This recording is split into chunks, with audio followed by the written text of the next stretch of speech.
Gentle reminder that we are going to get into some spoilery R-rated movie stuff tonight, gang. So buckle up. This is the top 10. Welcome back to John's Comics with Kids and the occasional fun movie discussion shows that I like to have here on my channel, often on Friday and Saturday nights.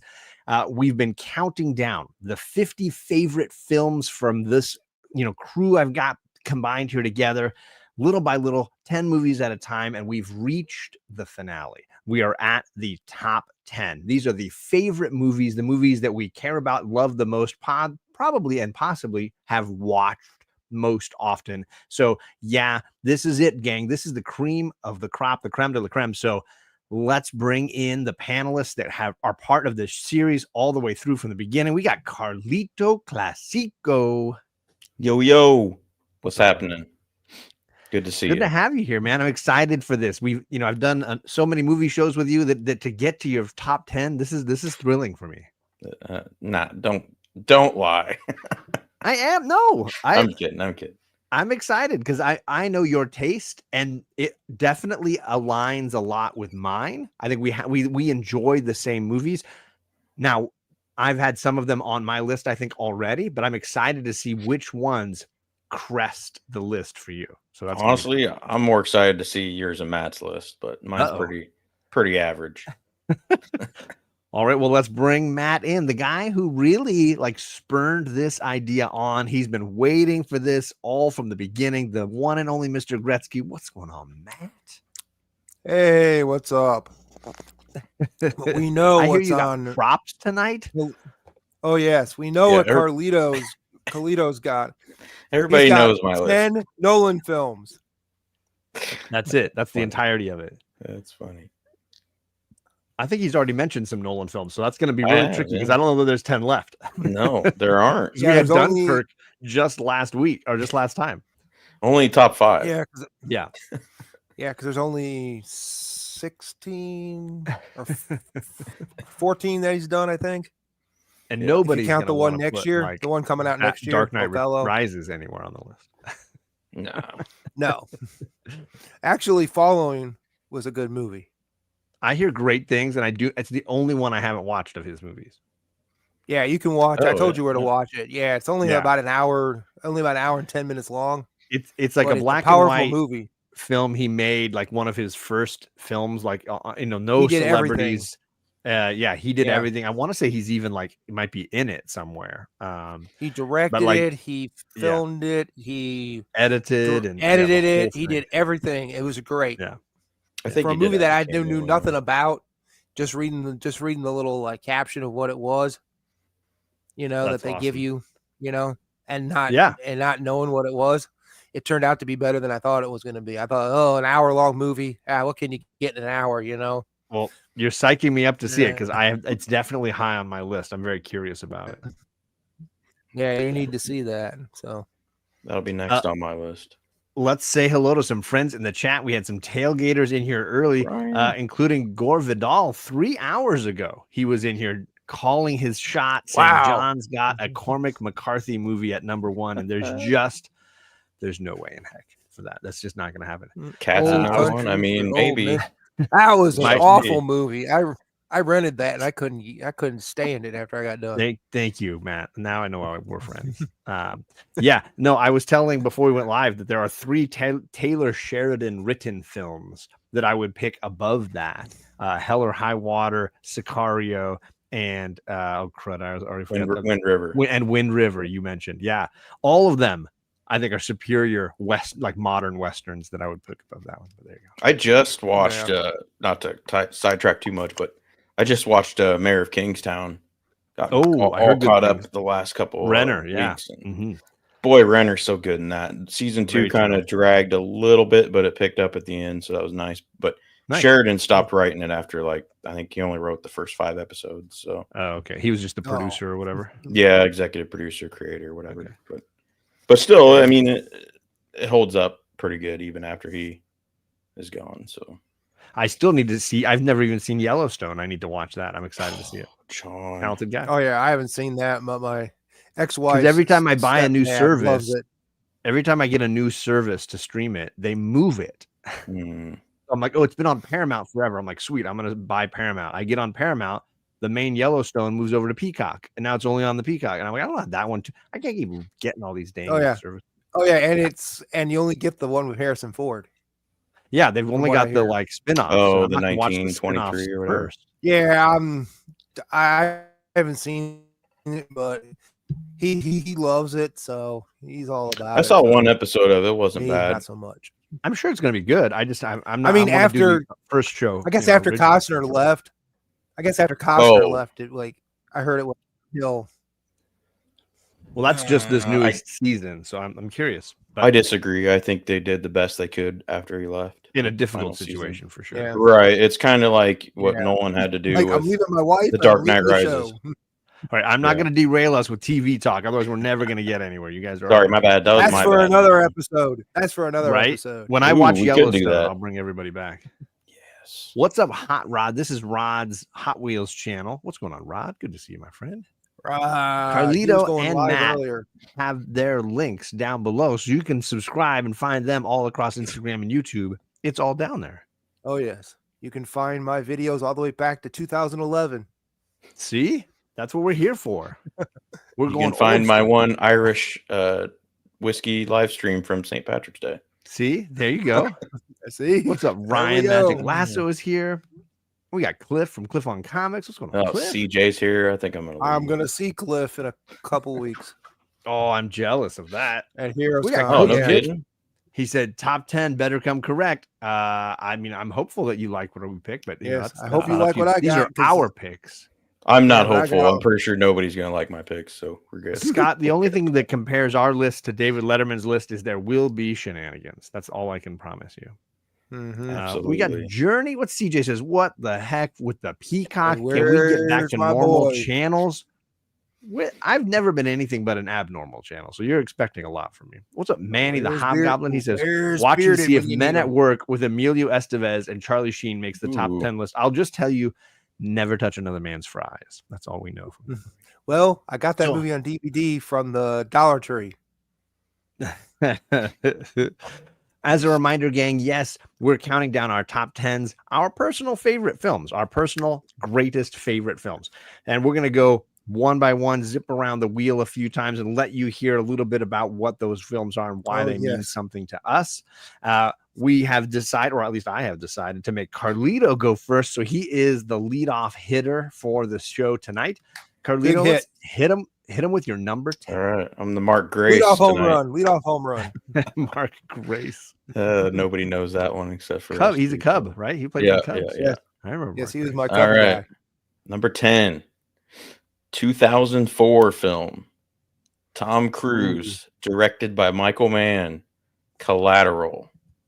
And this one, this one jumped all over the board, but I think because obviously nostalgia, I was in a extremely dark place when this came out, and I actually walked to the movie theater and walked home after it on a really dark night. And I had a lot of thinking to do at this time, and I don't know. The movie has like an existential questioning and like overarching theme about it, which I love. But then also you've got Michael Mann shooting LA, like, yes, I don't think really anybody else can quite do, in my opinion. But and honestly, to me, outside of like all his hero roles and stuff, I think this is Tom Cruise's best role. And it's so divergent from his typical I guess not pretty boy roles, but you know what I'm saying? Like it was so out of left field. Good-hearted characters. Yeah, good heart. Like so out of left field. Risky business.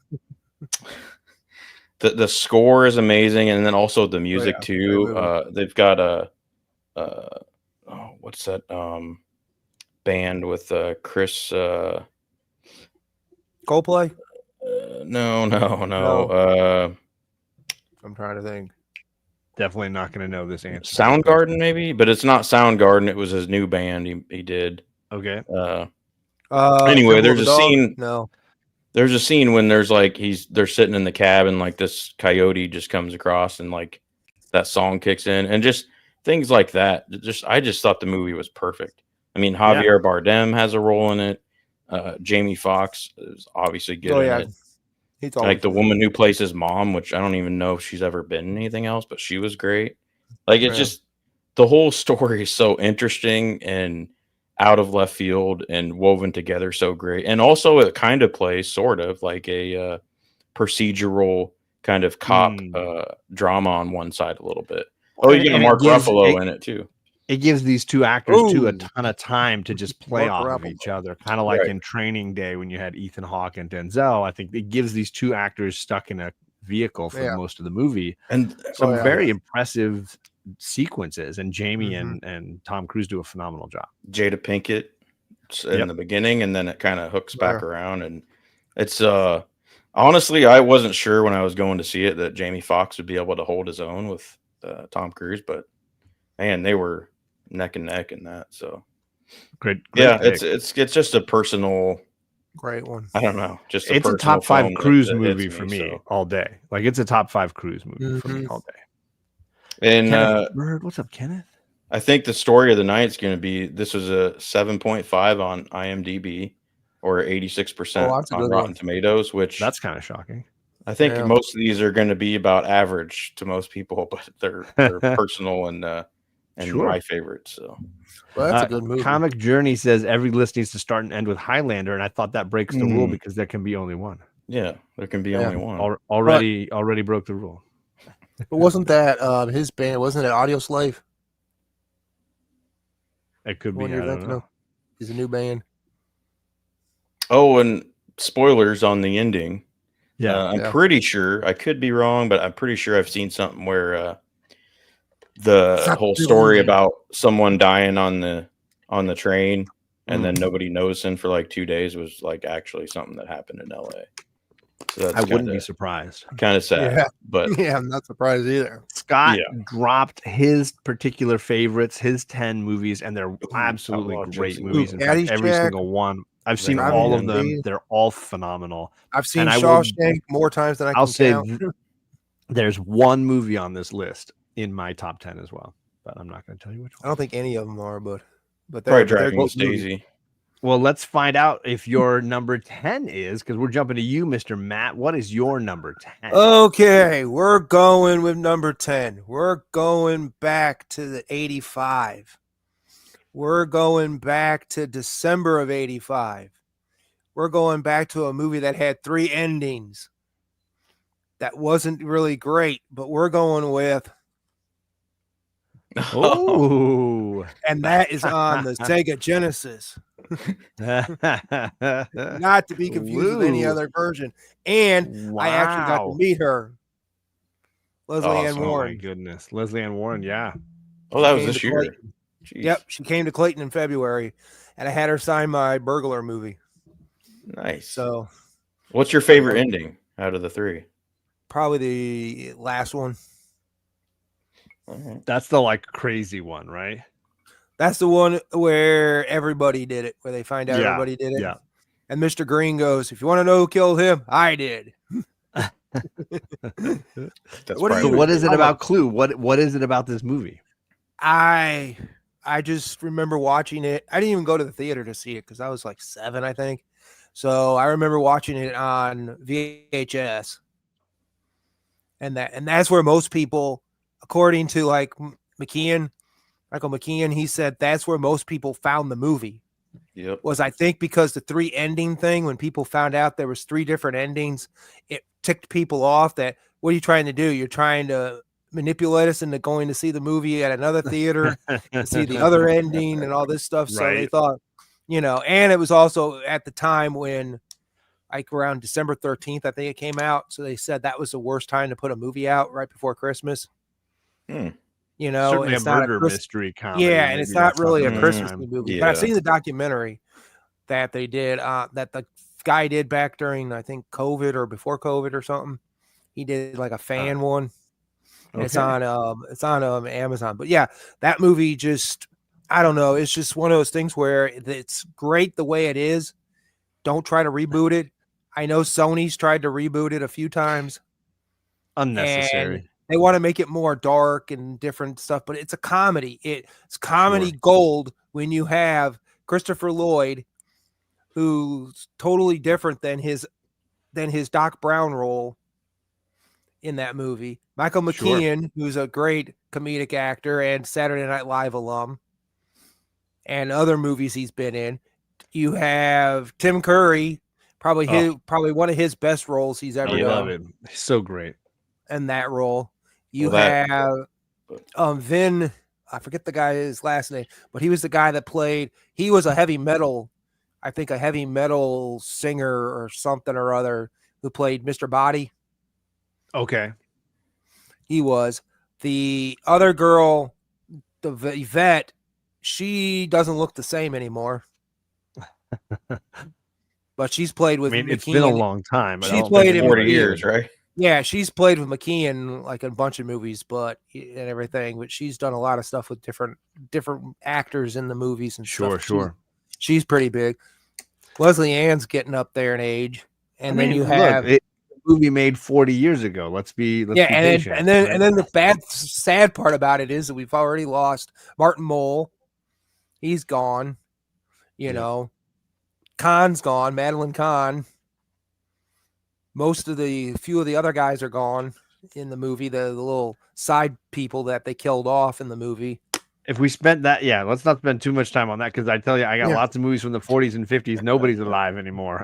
Oh yeah, but you really think about it, it's one of those things where you took a board game and just how I heard how they got to that point of making it is just phenomenal. How they went from point A to point B and turn this thing into what it was, because even the guy, John Landa, he is not even really the director. He's just producing the thing because they told the guy who wrote it, why don't you direct it? I'm too busy doing something else. So that was his first film, and you see what it turned into, a cult hit. Yeah, for sure. Heck yeah. What's up? Jeff is in the chat. What's going on, Jeff? Ooh, Jeff. We got Brian in the chat. He's here for Conan. He can be, but I don't know if he's going to get it. We shall see. Vampirilla. Yes, Cliff, thank you for being a member for 6 months. The mutant abilities are in the mail. You'll get them. I promise. It's going to happen. The all right, so invisibility. Exciting pick from the 80s, and my first pick is from the 80s as well. Every time I make this list, it feels like a different Kevin Costner movie breaks the top 10. Which one? This time it's not Field of Dreams, which fell into the I think the teens somewhere. Instead, I got Boulder. Filmed in Durham, North Carolina. I love this movie. This movie is perfect. Like, there's no bad scenes, there's no bad performances, there's no bad moments. Like, everything works. It's what I want from a sports movie, in that it's not about winning a big game. It's not about surviving an obstacle. It's all the challenges are internal. All the things that characters are dealing with are their own demons, their own emotional baggage. And Robbins, Sarandon, and Costner are all so perfect in their roles. This movie's got great music. It's got great sense of humor. It's got heavy-weighted drama. Like the moments of actual substance are so impactful, and it builds to Sarandon and Costner finally getting it on. And that's the beauty of the movie, is like they get one day together, and that's it. And then he runs off to finish out the season and comes back to her at the end, and they sit on the porch. They get less than 24 hours as a couple in the movie, but that's not what it's about. It's about both of them kind of like hanging up the thing that's been weighing on them. She's been this mentor to baseball players, and it has filled her life in some way, but it's ending for her. And he's been this baseball player, and it's never really come to fruition for him, and it's ending in some way. And so the two of them are meeting at the perfect time when they're both sort of giving this up. And to find them figuring out this mature process is hilarious and touching and well done. And I love Ron Shelton as a filmmaker. His White Men Can't Jump is a great movie if people haven't seen that. That's awesome. He did Play It to the Bone, a boxing movie with Antonio Banderas and Woody Harrelson. I got that movie. he just has a knack for, and he was a minor league baseball player, and that this was based on his experience playing minor league baseball. He just crushed this. And so this is a movie I can watch at any time in any scene and just want to plow all the way through to the end. So love it. Nice. So there you go. Oh yeah, that's a great movie. And you can still see some of the spots where they filmed it around here. Yeah. I mean, it has that authenticity of like this is how it really is, and shooting in certain places, and the bus drives, and the late nights and the whole thing. But yeah, sometimes it's Dances with Wolves or Field of Dreams, but there's always a Costner movie that rises to the 10 in my Waterworld. Right, I mean, Silverado more likely, but yes. But you know, Carlito. But just glad they didn't sequelize it. I wish we could have went a whole list without mentioning Waterworld, but that's just fine. I mean, I won't mention it again. Right. That I'll promise. Number 9 for Carlito Classico. Number 9. I'll be damned. Another Michael Mann film. Ooh. 2009, starring Johnny Depp, Public Enemies. And this, great movie. Again, and this one actually is the lowest rated one on my list. As far as the IMDb, and Rotten Tomatoes only gave it 68, or only got a 68%, and then IMDb's 6.9. So a lot of people, I don't know, they just didn't really feel it or didn't get it. The funny thing is, I had just moved to Chicago the year before, literally 2 or 3 days after they stopped filming in Chicago, and so I just missed that part. But so I went to the theater, the bar, the bar across the street that was something else before, but it's still kind of there. And where Dillinger was shot. Yes, and there's a weird store at that corner, but it's a cool bar though. I can't remember the name of it. Because I know where his hideout is, because my cousin's uncle owns it. So in Indiana, it's in Wisconsin. Wisconsin. Yeah, he had one in Wisconsin, Iowa, Minnesota. Yeah, he had. They had a whole shootout up there. They did the what was it? One of the Discovery Channel shows went up there and talked to the lodge. Son. Is that the one you're talking about? Yeah, the lodge. Yeah, they talked to him about it. Yeah, because they bought that as something else, but then found out what it was or whatever. I heard there's still bullets left over from that shootout. That's what they say. It's all over the place. Yeah, they didn't do much to it. And I gotta give a critique on this one. The sound mixing in this film is god awful. However, the gunfights and the guns are highly accurate and sound great. Yeah. Other than that, the audio, when they're talking stuff, and the mixing, it's not great. And the music's great, the score's great. Here's what I was going to critique: is this movie was shot digitally, and you can tell, and it may impact the sound quality in the fact that it was visually and from the audio standpoint mixed and made for a certain kind of system. And if you are not operating at the exact optimal whatever setup with the subwoofer and all these things and the frame rate on your television, the movie can look very flat. And the first time I saw it, I thought it just was I was like, am I watching something somebody made on a camcorder? It just felt really flat to me. It looked pretty good in the theater. The second time I saw it on a better screen, and I appreciated the cinematography more. But I will say this is a movie that struggles with bad settings on your television and audio system. Yeah, that's true. It will absolutely plummet the enjoyment. But overall, I love the look of the movie, the costumes, the sets, the production design and quality is there. But I know that this is the phase when Michael Mann was tinkering with digital technology, because he used it for Collateral and he used it for this and a few of the other movies around the same time. He was one of the pioneers of no, let's get away from 35 millimeter. Let's try this technology to see what we can do with it. And I think it works better in Collateral for me. But I think it's not. I think with the right settings on your system, Public Enemies plays totally different. Right. Oh yeah. And I guess for me, it just It's a weird obsession with like Dillinger and that whole era, kind of, in the bootlegging, and I like the little Capone and the kind of the family tie-ins and stuff. Yeah, but and what's her face? She does really good as Billy too. She was in Inception too. What's her name? I think she's. Is that the wife in Inception? Yeah, the French lady. I can't remember her name. Anyway, she's great. My cousin would know. He was cut from the movie, but what? Yeah. But also, I love the Billie Holiday songs in this movie. Like, sure, the music, the score, and the soundtrack, and I've watched it more times than I can count, and a lot of people look at me funny, but hey, it's just one of those things, you know. It's one of those. Scores are good. If you don't have a good score,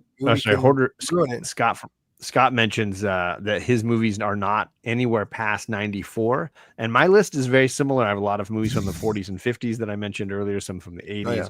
Most of mine from the 40s and 50s already made it. I think it's when you come of age and you're enjoying cinema for the art form that it is, you tend to absorb more of it and be more connected to it, and it lasts. That connection lasts longer, so that's not uncommon, I think.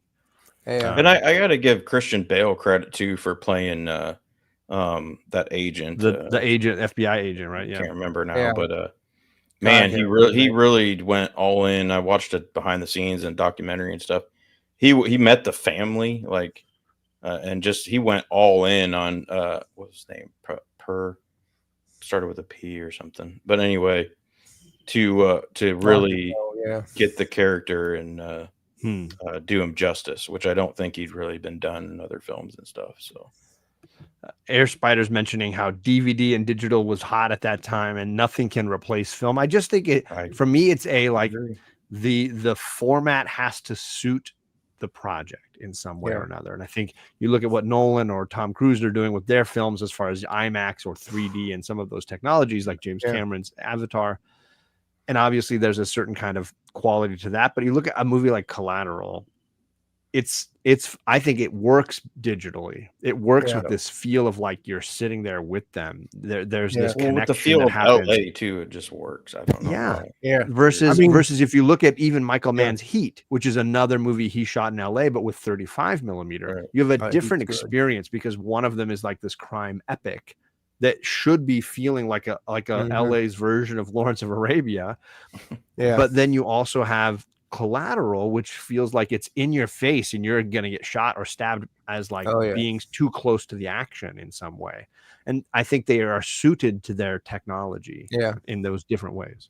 I mean, it's like Spielberg when he started Jurassic Park doing computerized animation of different things. And it's like, you know, if they couldn't get the dinosaur to run, it wasn't going to work.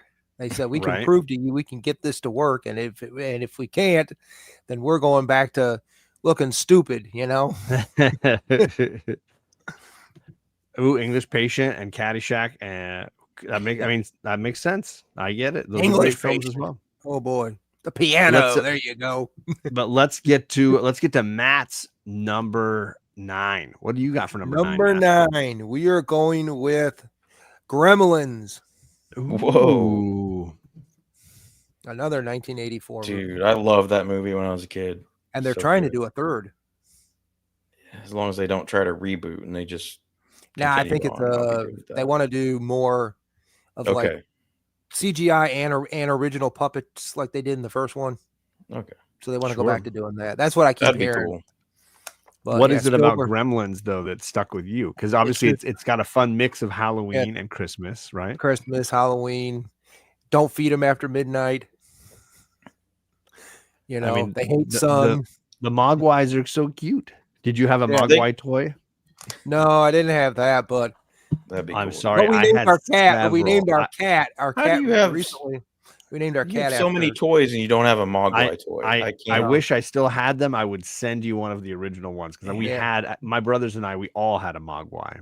Yeah, none of us wanted Gremlins. My cat's we were happy to have Gizmo. a Mogwai. So my cat's name is Gizmo. So Gizmo is so cute. Yeah, Gizmo. God, is that the one where they went to the movie theater, or is that the second? Yeah, no, that's the first one. Okay. The second one's all in the building. Oh yeah, that's right. Yeah, the second one is fine. It's just not as good. And you had that knockoff Grandpa Munster. Nothing beats the first one though. Wasn't that Phoebe Cates in the first one too? The original, she was in both of them. Yeah, she was in both. Oh, she was the second one too. Yeah, she was flashed. She was the flasher. Oh yeah, flashed her twice, and then in the second one she went and was so ticked off she just went and kicked him. Kicked him, yeah, launched him. I remember that. Oh, and Christopher Lee was in the second one. Okay, he was the scientist guy that was trying to do with the two twin guys. They were experimenting on the ones they found, and then they made the one with the bat. They made one talk. Oh yeah, they had the alternative versions of them. Yeah, and then so and then Gizmo's like, okay, this is enough. But I actually have the shirt where he's dressed up as like the G.I. Joe guy with the arrow. Oh, cool. Like so Rambo. It's a crossover between G.I. Joe and him, where he's like Rambo. Yeah. And then I got a shirt for that. But yeah, that's pretty cool. Yeah. But yeah, Gremlins is just one of those movies that just, Christmas, not really, I don't really consider, and it's actually the same set as Back to the Future. Oh, really? Yeah, the same city section of Universal Studios. That section, if you look at it, where they walk around in there, he goes to the bank and all that, where he's walking around, it's the same exact thing, but just snowed. Sure. Instead of not. They put all the fake snow out. Yep. Yeah. That's great. Yeah, that's a blender. I think good pick. I think the combo pack for 1 and 2 is like $14 on Amazon right now. Yeah. Blu-ray, so and I think the other guy was in it. Corey Feldman. Wasn't he in it? Oh, he was in the second one, right? I don't remember him in the. I don't think he was in. I don't think he was in the first one, was he? Yeah, I thought he was his friend, or who was the guy that was his friend? The little kid that came over to his house all the time. Oh, maybe you're right. It might have been him. Feldman. I thought that was him. Ooh, yeah, you might be right about that. And he was spilling the water on Gizmo. Yep. Yeah, don't get him wet. And then because he thought Spike was cool, right? Yeah, because you had the mom. I forget what she was in. She was in something else, but I can't remember.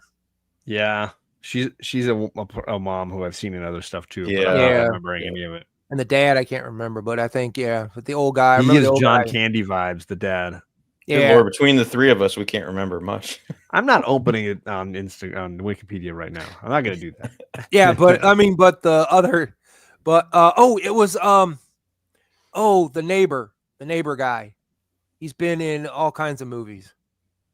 You're going to make me look it up, aren't you? He was in Small Soldiers. He was the guy in Small Soldiers at the end who was throwing the trash away. He was the trash man. He just shows up in movies. I don't remember that. So you are wrong. You are right. There is a Corey Feldman in the film. He plays the neighbor, Pete Fontaine. Yeah, but this was the guy that tells him the story about the Gremlins or whatever. The guy, Judge Reinhold is in the bank. The other guy that works in the bank. Yeah, he's the other bank. Yeah, he's the guy that fires him, I think. Yep. From the bank. And then he goes, she worked in the little store, but she's just given the whole story about how her dad died at Christmas time. That's why she hates Christmas. He was going down the chimney and got stuck in the chimney. And then the neighbor was that guy. Can't remember his name now. He just died just not too long ago. Dick Miller. You're right. It is Dick Miller. Yep. Yeah, Dick Miller, Mr. I've been in so many movies. Yeah, he doesn't even have movies. And even for a short time, he may end up at the end of a movie. He might show up in the middle of a movie. He might even not even have more than 5 minutes, in a movie. But Dick Miller's done so many movies. But yeah, he does it. He does that movie justice. See, he got me to look it up on Wikipedia. Now it's time for John's number 9. John's number 9. John's turn. Number 9, also known as that number guy. 9. Number 9 for me is my second oldest movie of the night. So I'm going back to 1952. I was raised on John Wayne movies, and the one I always pick Quiet Man shift around, but it is The Quiet Man. Nice. I love this movie. And it may be like a connection to Irish heritage. It may just be the amazing cinematography and color photography of this movie that just makes Ireland look stunning. And they did shoot this in Ireland, and to make it possible, they had to make a couple of westerns, so the studio liked them, so that they could then afford to go and do whatever they wanted in Ireland for a year. It could be Maureen O'Hara, just absolutely stunning, and phenomenal, and spitfire, in this movie. But yeah, there's a sensitivity to John Wayne's character. The boxer who's killed somebody in the ring is just looking for a bit of quiet life to escape the violence that he experienced, and I've never seen his eyes this blue. Like, they get so close with him on the camera that his eyes just look like the color of the sky. They're just incredible. And the photography may be my favorite part, aside from the comedy. Like, this movie has got a great sense of humor about just the state of men and women and dating in the 1950s, and what that looked like, and what it looked like in old Ireland versus what it looked like to an American coming to Ireland, right? The idea of rolling up out front, honking the horn, and the woman comes out. It was not a thing in Ireland. And to see what courtship looked like there. So this works as a great time capsule into dating and what that looks like, that relationship between men and women in the 50s.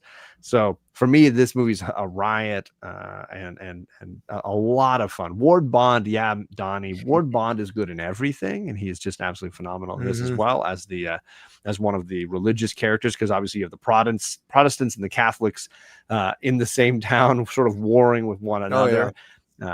And his father character is really wonderful.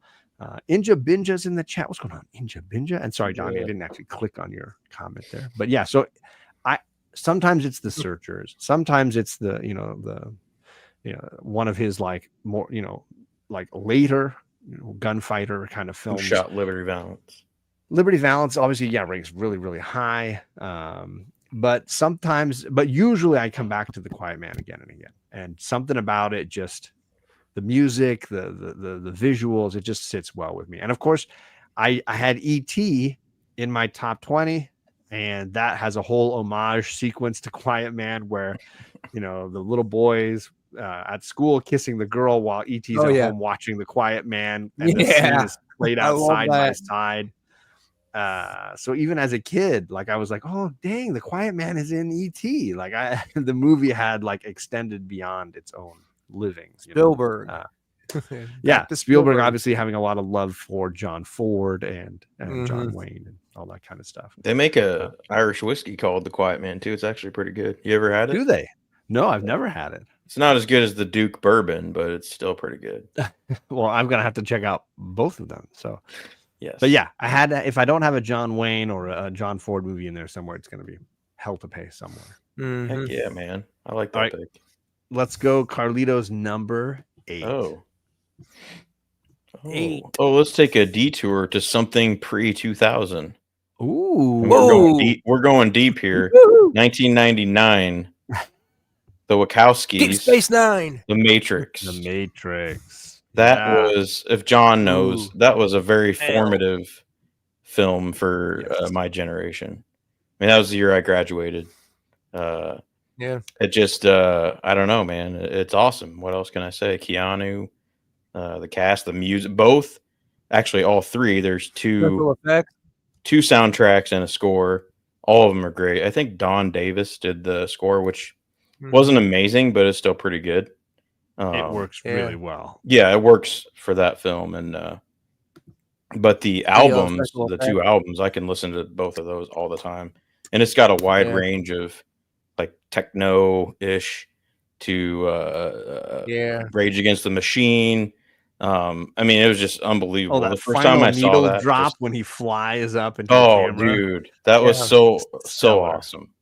So awesome. I've watched that more times than I could count. So. Techno, the best thing in the world. No. And it's got a 8.7 on IMDb. Not bad. I love you giving us the RT score, the Red Rotten Tomatoes score is a little surprising though. Only 83%. That seems a little. But didn't it win for special effects? I think maybe. I think they might have. Because everybody copied that afterwards. Oh, dude, everybody. That was like a decade of just homages and copies. The cinematography, the bullet time thing was so cool. Yeah, but then you got Tiger Hidden Dragon copied it. What's his name? Hugh. What's his face? Played Hefner. the agent. Oh, I think it was Hugh something. Anyway, then you got Lawrence Fishburne, Carrie Ann Moss. Oh yeah. Joe Pantoliano, which I thought he was good, even though I hated always great what he did. But I kind of saw his point too, even though he was, did you Cypher? Yeah, that's what makes him an interesting antagonist. Yeah, you can sympathize. Did you ever see? So the Wachowskis, before they made this, made Bound. Never saw. Which you would freaking love, and Joe Pantoliano is phenomenal in it. It's all about. So Joe Pantoliano plays like a gangster who decides he's got a ton of money that he's literally laundering in his house because it had blood all over it. So it's hanging in his house, and he's dating this woman, Jennifer Tilly, who is just stunningly hot. And Gina Gershon is the like lesbian who lives down the hall, who's in love with Jennifer Tilly. And Jennifer Tilly's like, all right, hey, I'm sold. Jennifer Tilly basically flirts with her and says, like, sleep with me and help me rob my husband of Gina Gershon and Jennifer Tilly. That's all you need to say. It's a lesbian like crime noir on a whole other level. You don't know who is playing who, and they're all trying to like get away with the money. And is anybody really caring about anybody here? And Pantoliano is like the pawn in the middle of it all. It's a great movie, and it's the Wachowski brothers pre-Matrix. Nice. Thank you, Hugo Weaving. That was his name. It's called Bound. So I'll type it in the chat. Yeah, Scott. Right? I mean, I was there. But a great movie. Another great movie. I'll have to check that out. So that's number 3 on my list. 2, not so much. It's Hugo Weaving. Yes, Inja, you're right. Yeah, Matrix 2 and 3. I don't know, but you forgot. It was kind of cool how they did it both at the same time. And Animatrix was also V in V for Vendetta. Yeah, that's why I didn't. That's why I didn't understand the Animatrix, because I didn't watch that when I watched the second one. Oh, really? There's that kid that comes in and tells him, "Thanks for saving me." And I asked my buddy about it because he watched all of them. Yeah, I had a buddy that was into anime, and he said, if you didn't see that, you didn't know that kid was saved in that particular movie. Was in between the first one and the second one. So I was like, okay, so why did they have to do something stupid and not make it so obvious? They should have just told us what he did, Thank you, Neil, for saving me. But yeah, Carlito, absolutely iconic movie that changed modern action and heck yeah, helped continue Keanu Reeves towards the John Wick era we're in now. Yes. He claims that's the one that took off his career. Was that one? I mean, like Speed obviously launched him as an action star out of Point Break and things like that. But he still kind of was like hovering. He wasn't quite. This was a whole new strata for him. He started doing all these action sequels and for sure. Yeah, because Point Break, Speed, Point Break and Speed were the appetizers for Matrix. Yeah, and Knock Knock. I mean, those are all great. Yeah, and then other things. Knock. I mean, let's just. I love it, but it is scary as crap. But come on, he's got Bill mostly because of Ana de Armas and But anyway, all right, Matt, number 8, sir. Number 8. Okie dokie. We're gonna go back. We're gonna go with Ghostbusters. Ooh. And I would have props, but I didn't bring those props out. But one of Bill Murray's top. Maybe I do have something. Great movie. Oh, great. Yeah, I do have one thing, but it's not from Ghostbusters. But I had Groundhog Day in my top 20. I'm a Bill Murray fanboy, but I do not have a Bill Murray movie in my top 10. So I'm glad to see him getting a little love here. Me too. That'll work for now, but we have Extreme Ghostbusters, the cartoon. What? Oh wow. That's right. And this is the real Ghostbusters, right? Not the because they had that like other animated series with like different characters. Oh yeah, they had the Filmation Ghostbusters with the monkey, boo, or the gorilla, or the ape, whatever you want to call him. Yeah, he was terrible. Nobody the Ghostbusters if it's not Ray and Egon and Peter. This one was just Egon teaching a class. And then the 4 people that become Ghostbusters and Janine working with him.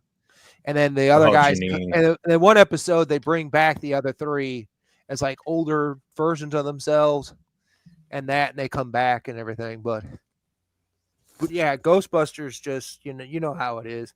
You see the movie and you just go, "What in the heck?" Yep. Sigourney Weaver, so great. Yeah, the Keymaster. The gatekeeper. Rick Moranis, yes. Yeah. Rick Moranis. Oh my so God. Great. Rick Moranis, and they didn't make his character for the toy, and they didn't have a toy line until the cartoon. Well, I think that this movie has one of the more bizarre, interesting journeys to fruition, and the fact that it still worked when it landed in the end is a bit of a testament to guys like Ivan Reitman and Dan Aykroyd, who basically created this whole thing and made it all the way through. Because when John Belushi died, or Jim Belushi, when John Belushi died, they were not so funny. They were dead in the water. Their whole movie was built around Aykroyd and Belushi together again. Now they're chasing ghosts around. And they had to basically completely redesign their whole movie. And thankfully, Bill Murray was like, I'll step in and I'll do this. Because Saturday Night Live buddies together Miller, again. And they said about Murray was that he just, it was hard to get him there. He shows up when he wants and what he wants to do. Yeah. But I think Aykroyd and Reitman were used to him enough that they were just kind of like, we can make it work, And same with Ramis. And then him and Ramis somehow, I heard, fell apart years later. So it was because of Groundhog Day, and Bill was going through a divorce and struggling with, substance abuses and things, and just was absolutely a terror, the whole shooting of that movie. And and I'm still stunned that it became one of my all-time favorite movies.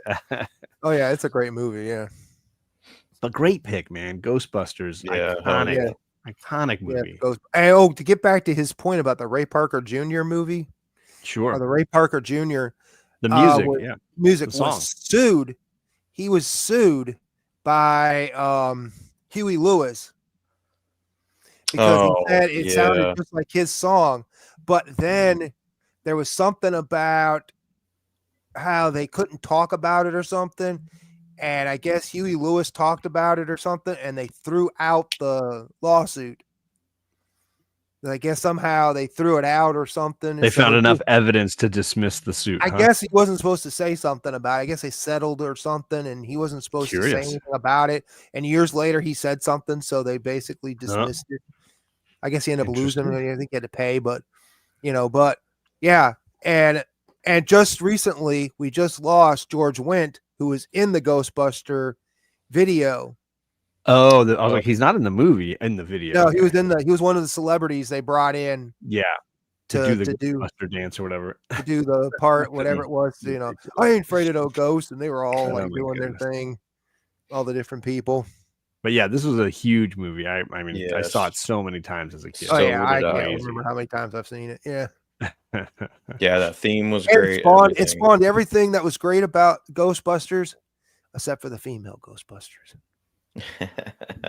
We don't talk about 2016. We don't talk about that. We try not to talk about anything beyond the original film in general. I actually like the last two they did, and they're doing a third one. I liked them too. I haven't seen a single one. I really don't know why. Ghostbusters 2 was enough of a sequel. I don't need any more. I was walking. But the third one was supposed to go off pretty well, but somehow I think Aykroyd got ticked off with the studio about something and said taking his crap and leaving. So he basically left his office at the studio and went somewhere else. So I even kind of had a little crush on what's her face, Annie or whatever. Annie Potts.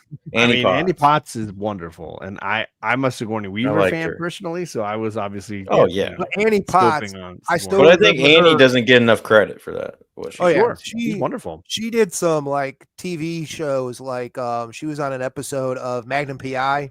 Oh yeah, she was on a lot of stuff in the 80s, 90s, man. And then she did Designing Women was her biggest. Well, she's the voice of Bo Peep in the Toy Story films.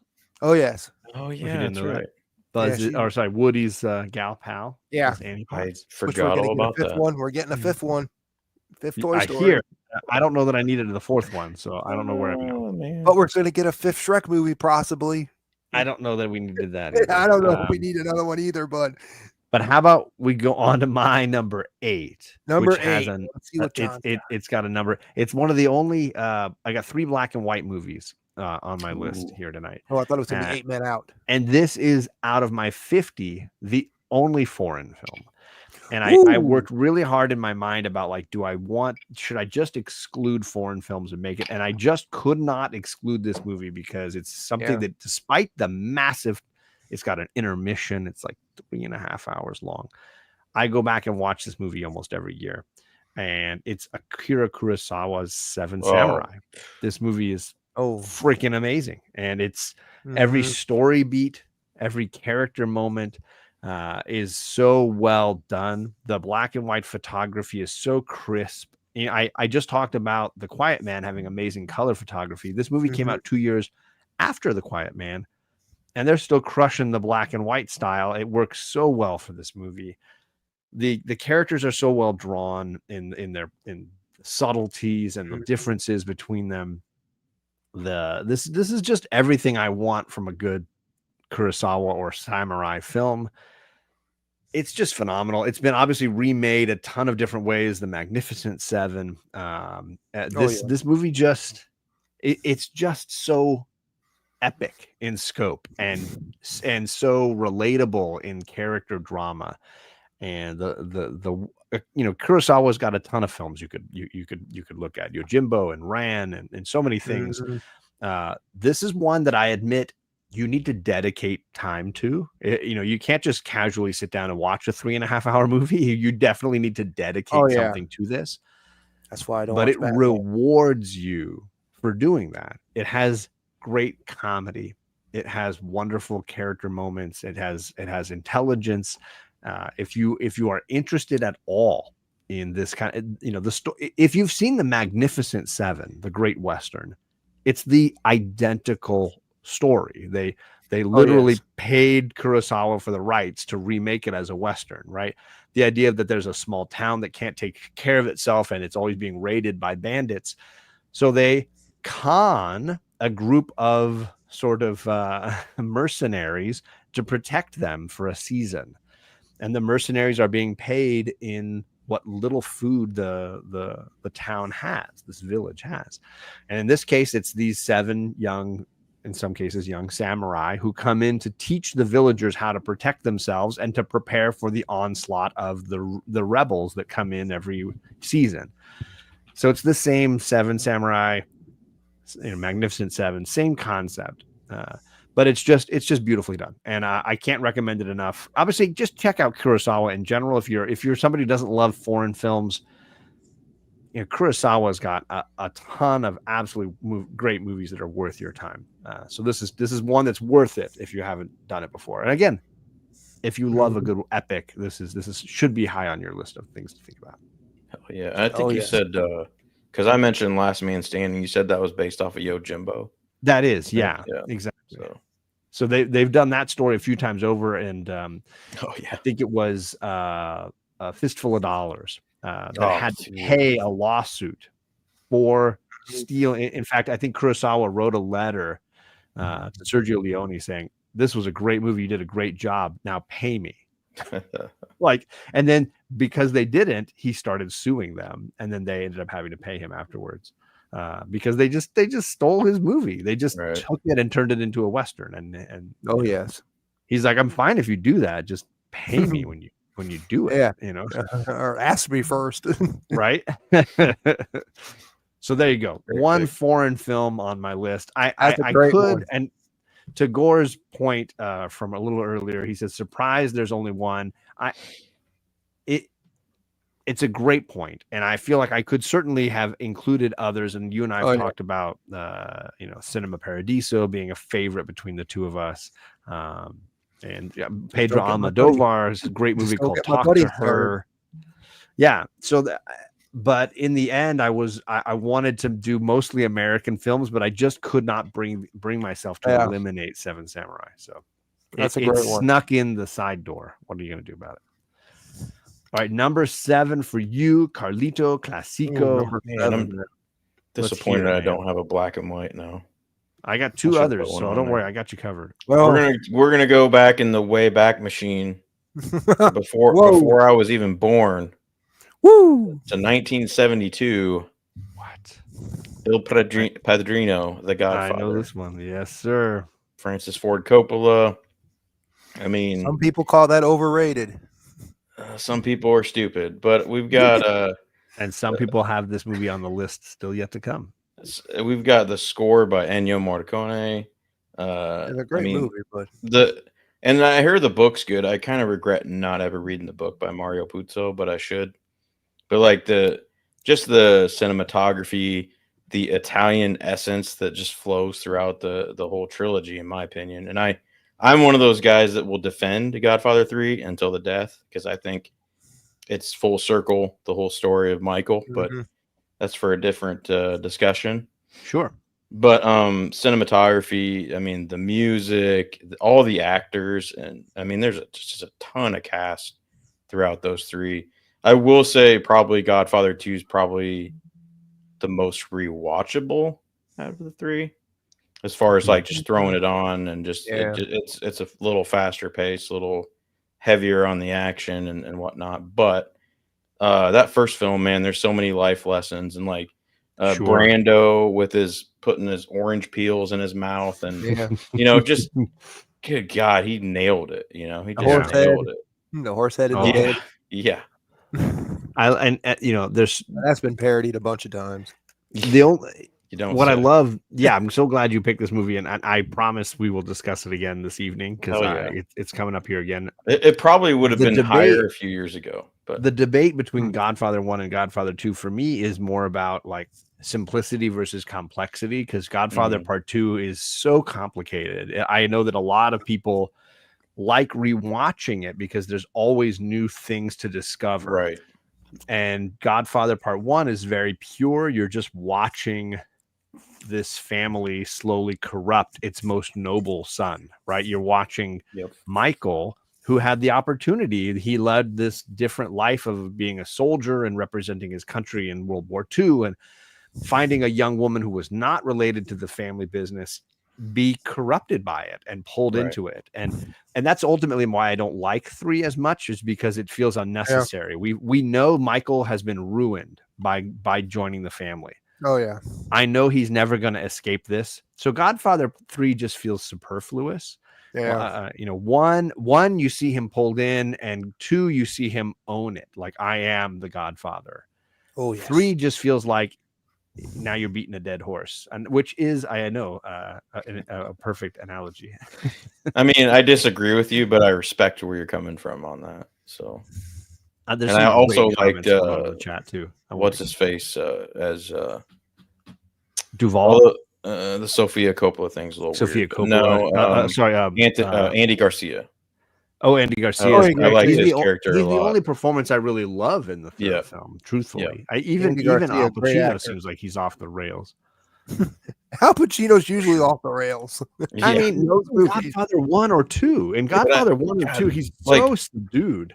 I think all the actors, you mentioned Robert Duvall, even like there's little intricacy and just moments where it's just a pure acting class, and like lesson in reading people and business lessons, and what you shouldn't say, should say outside the family or in front of people. You mentioned Talia Shire. The mother of Sofia Coppola. Talia is wonderful, and I really could not stand Talia Shire in the first couple times I watched, but I mean, she does a great job. I'm not gonna. Her character arc, I think, is one of the more interesting ones across the 3 films, because what she gets to do in the third film is own her role, whereas I think the first film she's completely denying the fact that she's a part of this machine. And in the second film, she's realizing how little agency she has in her own life. And in the third film, she's finally like, no, I figured out a way to influence this situation, and now I'm going to do it. Which is a fascinating journey for her. And we can't forget James Caan too. I mean, Caan, man. God rest his phenomenal. Yeah, he's just phenomenal. Yeah, he is. I don't even think he was Italian, but he still played it great. So, for sure. Well, the original casting for this movie was Buck Wild, like Robert Redford, and like all these waspy, all these freaking Irish guys. Crazy. Robert Redford would not make a great. He would have been better for Road to Perdition. He was going to play Michael Corleone. Yeah, crazy. It would have been better for Road to Perdition. Scott, here's what I'll do for you, Scott, just because I'm a genuine Hustler, nice guy. Color of Money. I'll let you put the Hustler and Color of Money together as one movie, and then you only need to drop Fantasia. I own them both. My dad made us watch that when we were kids. Both of them. I remember. Both I've never seen The Hustler. I own it, but I've seen The Color of Money a bunch of times. Sure. But then I realized that he was like, and then I realized later when I talked to my dad about it, he goes, it was just a sequel. Yeah. Right. Basically, him being the guy, him being the Jackie Gleason character. It's Scorsese's only sequel, and he did it to somebody else's movie, which I freaking love. Yeah, it's awesome.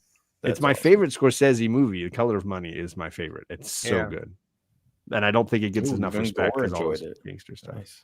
But yeah, love for Godfather, love for The Hustler going on in here. I'm glad he heard me because I don't think Almodovar's Talk to Her gets enough love, and I absolutely think that movie's superb. A movie that made me want to learn to play pool. I had the opposite reaction. Hustler made me never want to walk into a pool hall in my life. Get your freaking thumbs broke. I hard passed all of that. Actually, I think I started playing pool after that freaking movie. Now that I think about it, yikes! I wasn't even that old. I love Color of Money. Great movie. But yeah, Godfather, we will discuss it again in a little bit. But that's a superb pick, and we would be remiss to not include it for sure. Yeah, exactly. Let's hear Mr. Matt's number 7. All right, Matt. Number 7. I'm over here doing props, but number 7. Wish the man who loves this movie so much was in the chat. But he's not. Sadly, Mr. Bearded Comic Bro is not here. Batman and Robin. Pick. So it is the Dick Tracy movie. Oh, I was going to write Batman Forever. Okay.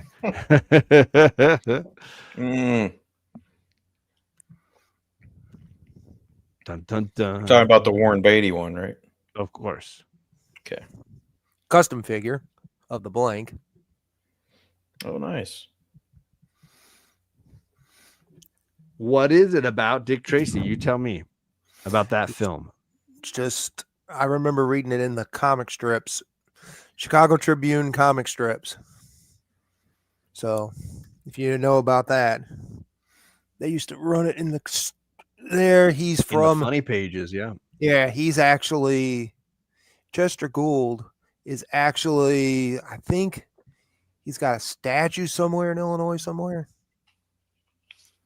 So, from where he was born, I guess. But yeah, Dick Tracy, just one of the greatest. Here's Al Pacino. Oh my goodness. Anybody need an Al Pacino, or do you need a Big Boy Bumbles? Did it? Big Boy did it. Big Boy did it. Big Boy did it. Big Boy did it. It's just one of those movies that just gangster movie, great color, great everything. Saw it in the theater when it came out.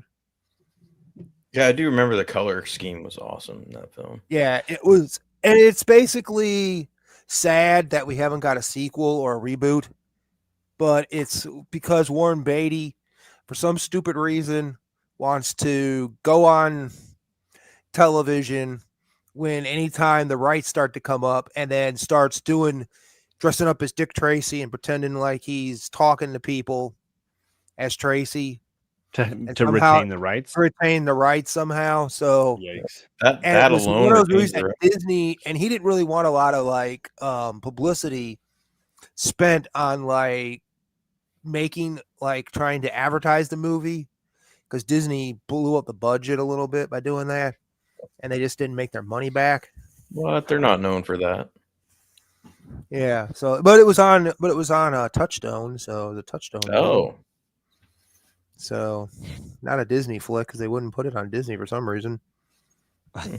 Well, it's got some spicy sequences. Yeah, it does got some spicy stuff. Yeah, I mean, if you really like, but And the sad part about it was when they came out with the figures, they did all the figures, they came out with them, and the one figure they realized when they did it would spoil the movie was the blank.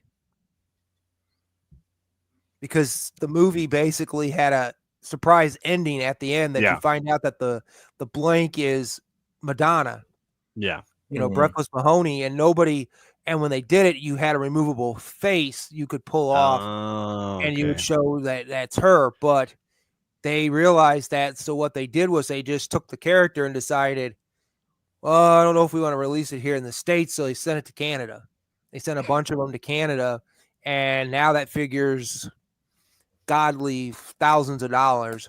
So, geez. Yeah, they should have just done a not removable face, and that would have been. I don't know why they didn't do that, or just do two different characters, do one of her and one of him, one of the blank. But it had Manny Patinkin as 88 Keys. Yep. Dick Van Dyke was in it. He was the district attorney. Oh, the casting is wild. It's just a ton of very talented James people. Caan was the guy that blew up in the car when he said he was going to go out on his own. Yeah, he had like a pencil mustache or something. Yeah, I forget what his name was. Cat something. I forget what it was. And you had Steve the Tramp, which was basically a character that they tried to pull from the shelves because of what they wrote on the back of the card. So they tried to take the toy out, because I don't know why they made his figure in the first place. I mean, we don't need a Steve the Tramp. All he did is beat the heck out of the guy. You had the kid who ended up in what was the other movie he did? He did a movie right after Dick Tracy. I was gonna say I remember him in something else, but it's not jumping to my mind. He was in. I think he was the kid in Hook. Yes. Yeah. He was Robin Williams' son. Yeah, I remember that. Yeah. You had Dustin Hoffman here as Mumbles. Yep. You had William Dafoe as Flat Top. That was not Willem Dafoe. Wait, no. That was Willem Dafoe? That was not Willem Dafoe. Yep. I'm gonna look it up right now. No that was way. Not Willem Dafoe. That was him. That was not. It's knocked over this guy. Nope. Let's find Flat Top. No way. Flat Top is William Forsythe. Forsythe. William Dafoe. Not William Forsythe. Dafoe. But they had so many. They had Ed. Oh yeah, a ton of Ed O'Brien. Paul Sorvino played Lips Manless. Yeah. It's like, not the bath. Ah! You got something Lips territory is my territory now. Yeah. Tracy. I remember seeing this movie in the theater for sure. I don't know that it left the same impression on me that it did for you, but I did enjoy it a bunch, and I've seen it since, and it does hold up. I think it's interesting how Beatty has tried to capture the essence of those characters and those stories in celluloid. And I think that's not an easy task. People. They said that it was like, until Beatty took over, it was like in hell for like trying to get different people. How do you do it? Yeah, everybody's vision for one this time was they different. had Clint Eastwood, I think, was one of the guys they decided for Dick Tracy, and they just didn't really have everything. So when Beatty took over, he just decided to cast himself. So and it worked. It worked. Yeah, I think I saw that on cable at my grandparents. Definitely I definitely saw it in the theater. I remember that. Yeah, I saw it in the theater in 1990. Yeah, it was 1990 summer. Great movie. They had some promotions with the McDonald's. Yep. Mm-hmm. Oh yeah, all the fast food and it was definitely it was like heyday. It was just one of those great promotions. Things where you watch it and then you get brings you back to like the old Chester Gould written stuff. If you read it in the comic strip, that's where I remember reading it first, was in the comic strip. Sure. And getting all the comics out, and was like, oh, okay, here's what it is in this paper. It's like Dick Tracy, Spider-Man. I remember reading Spider-Man in the newspaper, Sure. All those old timey things that you never would have thought. Like Superman used to be in the comic strip, but that was before my time, But when it ended, I remember all that. They would run comic strips. Spider-Man would be running, and Dick Tracy, Spider-Man, Brenda Starr, the Phantom. Somebody mentioned the Shadow, and the Shadow, and this was like right before they did the Shadow movie, and the Phantom with Billy, whatever his name was. Oh, Billy, what's that guy's name? Zane? Yeah, Billy Zane. Yeah, when Billy Zane did that one. He played the Phantom. Yeah. Phantom. And then you had Alec Baldwin in The Shadow, which is a good movie. They're fine. A lot of people give it crap, but it's like reboot. I think now you can reboot them. Tracy's a lot better as an entertainment, but I don't know that any of them are. Out of the three of them, I think Tracy goes. Tracy's way better. Way better. But they said the toy line could have done better. Because I also have the cop car over there, some bath toys over there. All right, bath now sets or something. It falls to me to get us back in line because we're at an hour and 15 minutes and we're barely finishing number 7. So this is we're gonna derail this thing. 7, what's 7? But I'll do the best I can. 7 to 11. Casablanca. I got my oldest movie on my list. This is a movie that it's just great. It's just it's just so entertaining. It's so well done. And even aside from the incredible journey of like nobody wanting to make this movie and everybody thinking it was going to be a disaster and they're rewriting it every day while they're making it, and the whole journey of this movie is wild. I recently saw it again in a movie theater for the first time with my family. They were rerunning it at a cinema near me, and it was just phenomenal as an with the girls too. I brought Charlie wanted Charlie. They had already seen it because I'd shown it to them, of course. But Charlie loved it in the theater. My mom was there, my brother was there, and his my nephew, his son was there. It was great. It was just a really wonderful experience.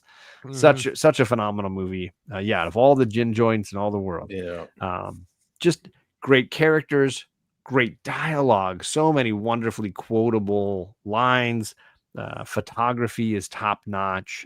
It was actually played in another movie that's going to be on my list. Okay, that's kind of awesome. But I don't. Michael Curtiz did a wonderful job trying to like wrangle what was probably a wild animal in the script in the studio of what they wanted from this movie. But it just comes together remarkably well, and the story is surprisingly packed with emotional power. It's great in black and white. It's stunningly beautiful. You don't colorize some of these movies. When they tried to recolorize some of them, Ingrid Bergman obviously you lose it. Gorgeous. Claude Rains is hilarious. I think it's one of his best performances. And then Bogey as the like weighted centerpiece. You've got Peter Lorre and Sidney Greenstreet. There he is great again together from the Maltese Falcon. The three of them from the Maltese Falcon down here, so great. I don't want to spend too much time on it. It's just an iconic movie. You should all see it if you've never heard of it or never seen it. I think you can get it on DVD with The Big Sleep. Oh, because I have The Big Sleep as well separately. That's another great. Both of them I think came on the same one. I think that I own. Nice. All right, Carlito, number 6. Number 6 is 6. We finally arrived to number 6. Arrival from 2016. Ooh. Denis Villeneuve. Scores great.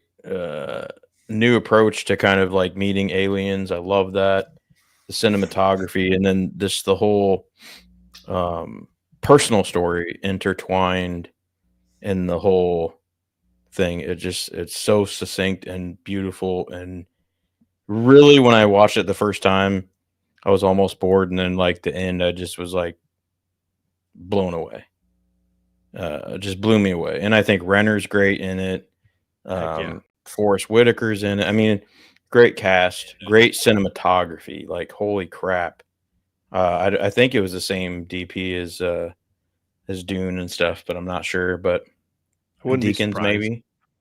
I'm not sure. But holy crap. And that soundtrack by the late I can't remember his name, but he was kind of a friend of Denny's, I think. Okay. was just weird, but like in a perfect way for it. Sure. And it just blows me away every time I rewatch it. It gets better, and I see things I didn't before.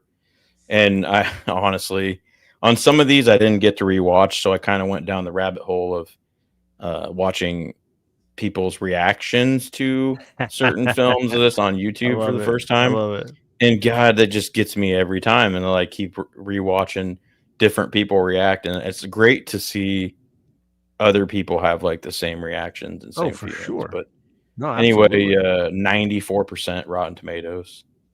Yeah, I mean, it was in my top 30s somewhere. It was like 35 or something on my list. I mean, a movie, probably the most modern movie to make my list. It's such a great experience. Not quite mine, but pretty close.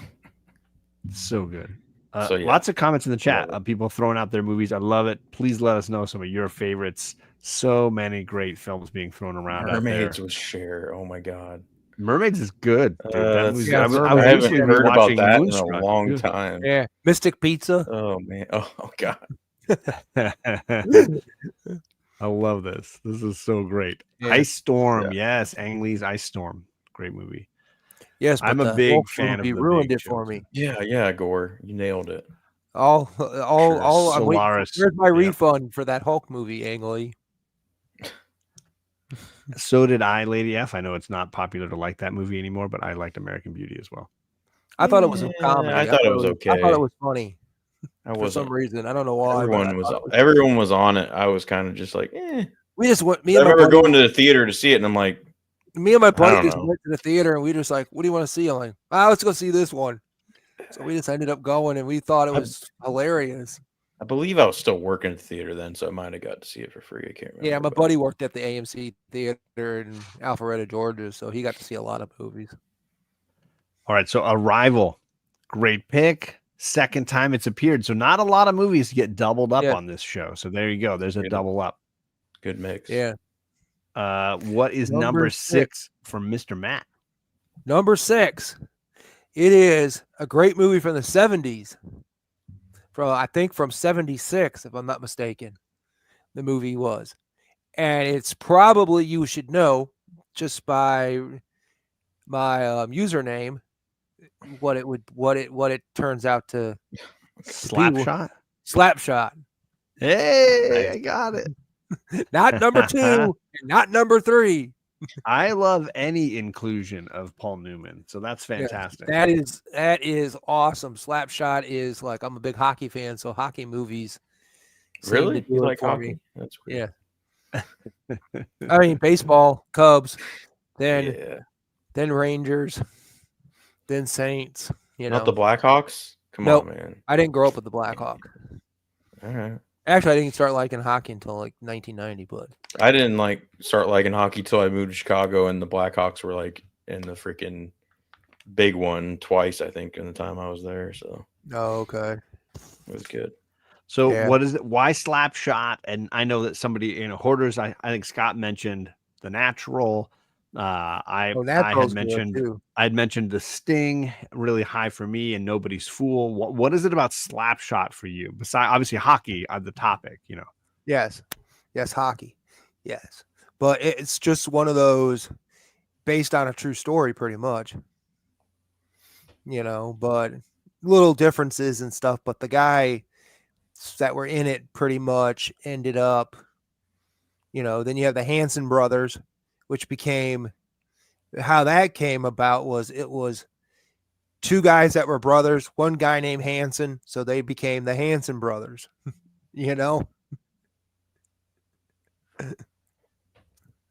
Just hilarious how that happened, But it's I've seen the movie a couple of times. Obviously, it's got a great sense of humor. It's got a great soundtrack. Some of the songs in there are so iconic. It feels like a movie that's incredibly self-aware, like it knows what it's trying to be, and it's happy to go full tilt. And Newman gives a very charming performance in it. Oh yeah, I just wish they would have took it to the next level of when they after they won the championship, where the main guy ends up they just forfeit because the guy's it gets all out of hand, becomes like a brawl at the end, of the championship, and then they just basically the referees are just like, whatever, and then one of the guys from the other team hits the ref, and he's like, okay, you guys win, because the guy's over there taking off all his clothes. Yeah. Starts skating around naked. And it's very fair. Lady F and Air Spider, obviously Lord of the Rings, pretty top-notch film. Yeah, top-notch series. But I had trouble picking just one of them, and I didn't feel it was fair to combine them into three into one spot on my list. You didn't take the Return of the King, the animated one from the. Nope. Nope. Like the animated one. We're not dying. No, don't you distract me, Matt. Don't you dare. Don't you dare. We got to get caught up because we're almost at an hour and a half. What I'm just saying is it's a great movie, but yeah. The animated ones, I'm not going to let you get away with that statement. But my number 6, we've already talked about, so we're going to rush through and save a little time on The Godfather. Godfather.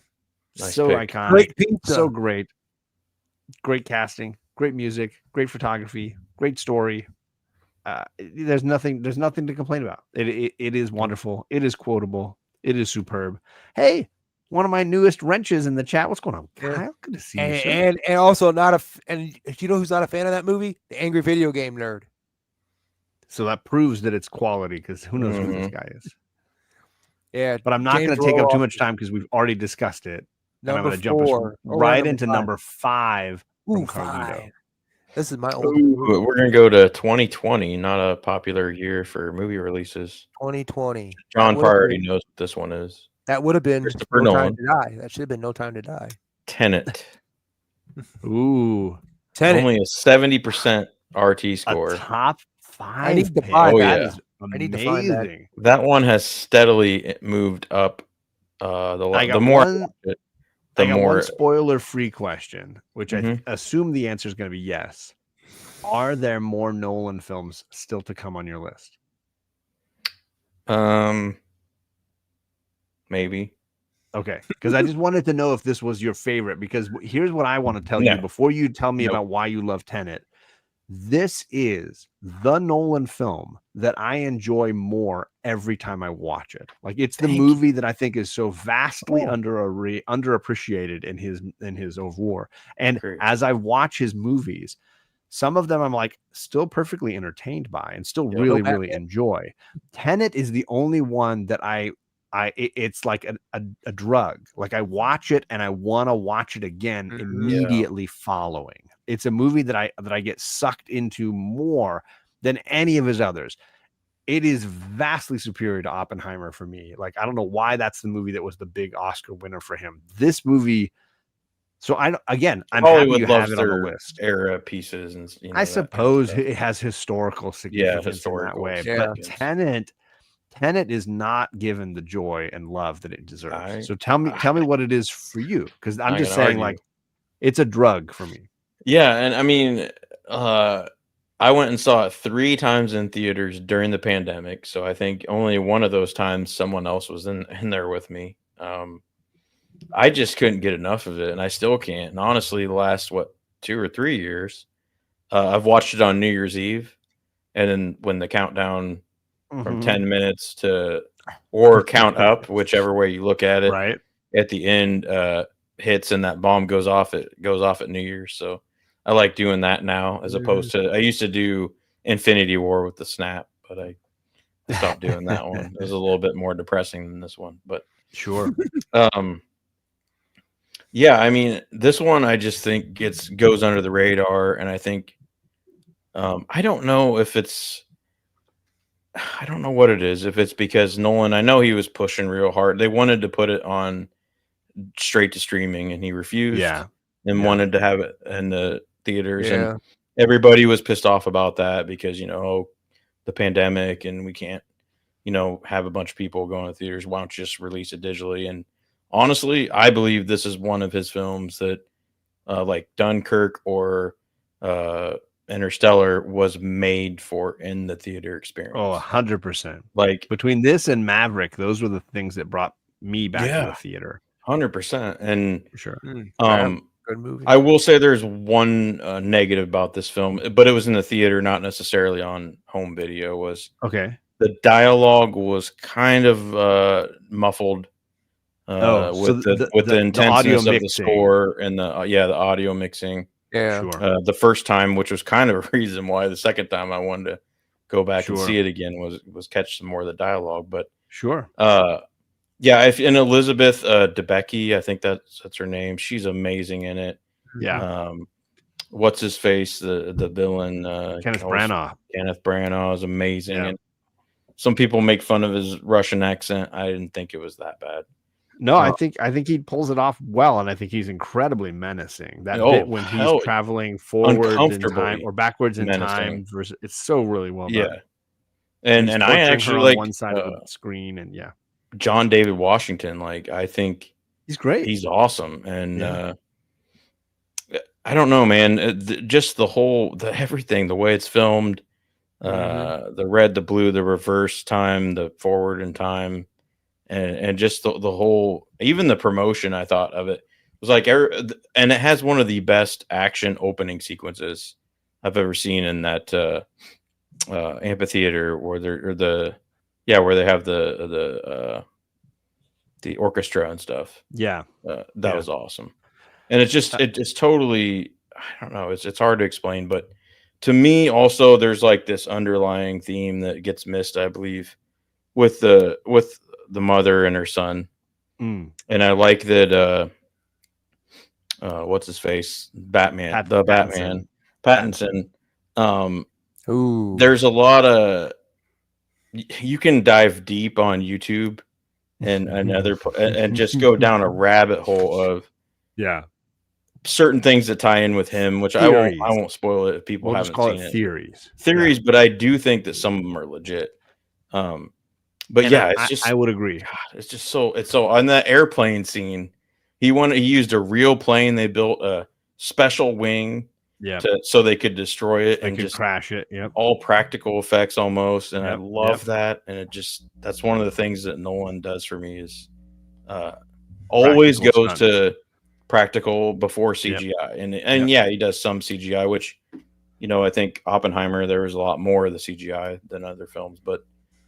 Even though they said there was none, which was not true, but I mean, there were certain things they did to kind of manipulate. But of course. But anyway, Michael Caine's in it, small role, and Aaron Taylor Johnson, dude, he kills it in this. Yep, this was the role for him. The new James Bond. No, I don't think so. We'll see. We'll see. I wish. I hope don't call that horse. I know Omega picked him as the new brand ambassador, but actually some Bond enthusiasts are saying that might actually mean that he's not the new Bond because they wouldn't do that ahead of all the casting and stuff. But anyway, Aaron Taylor Johnson, and this was the reason why I wanted him to be the new Bond after this. Sure. So I don't know, and just the monologue at the end that Pattinson gives to John David Washington, and then also what John David Washington says.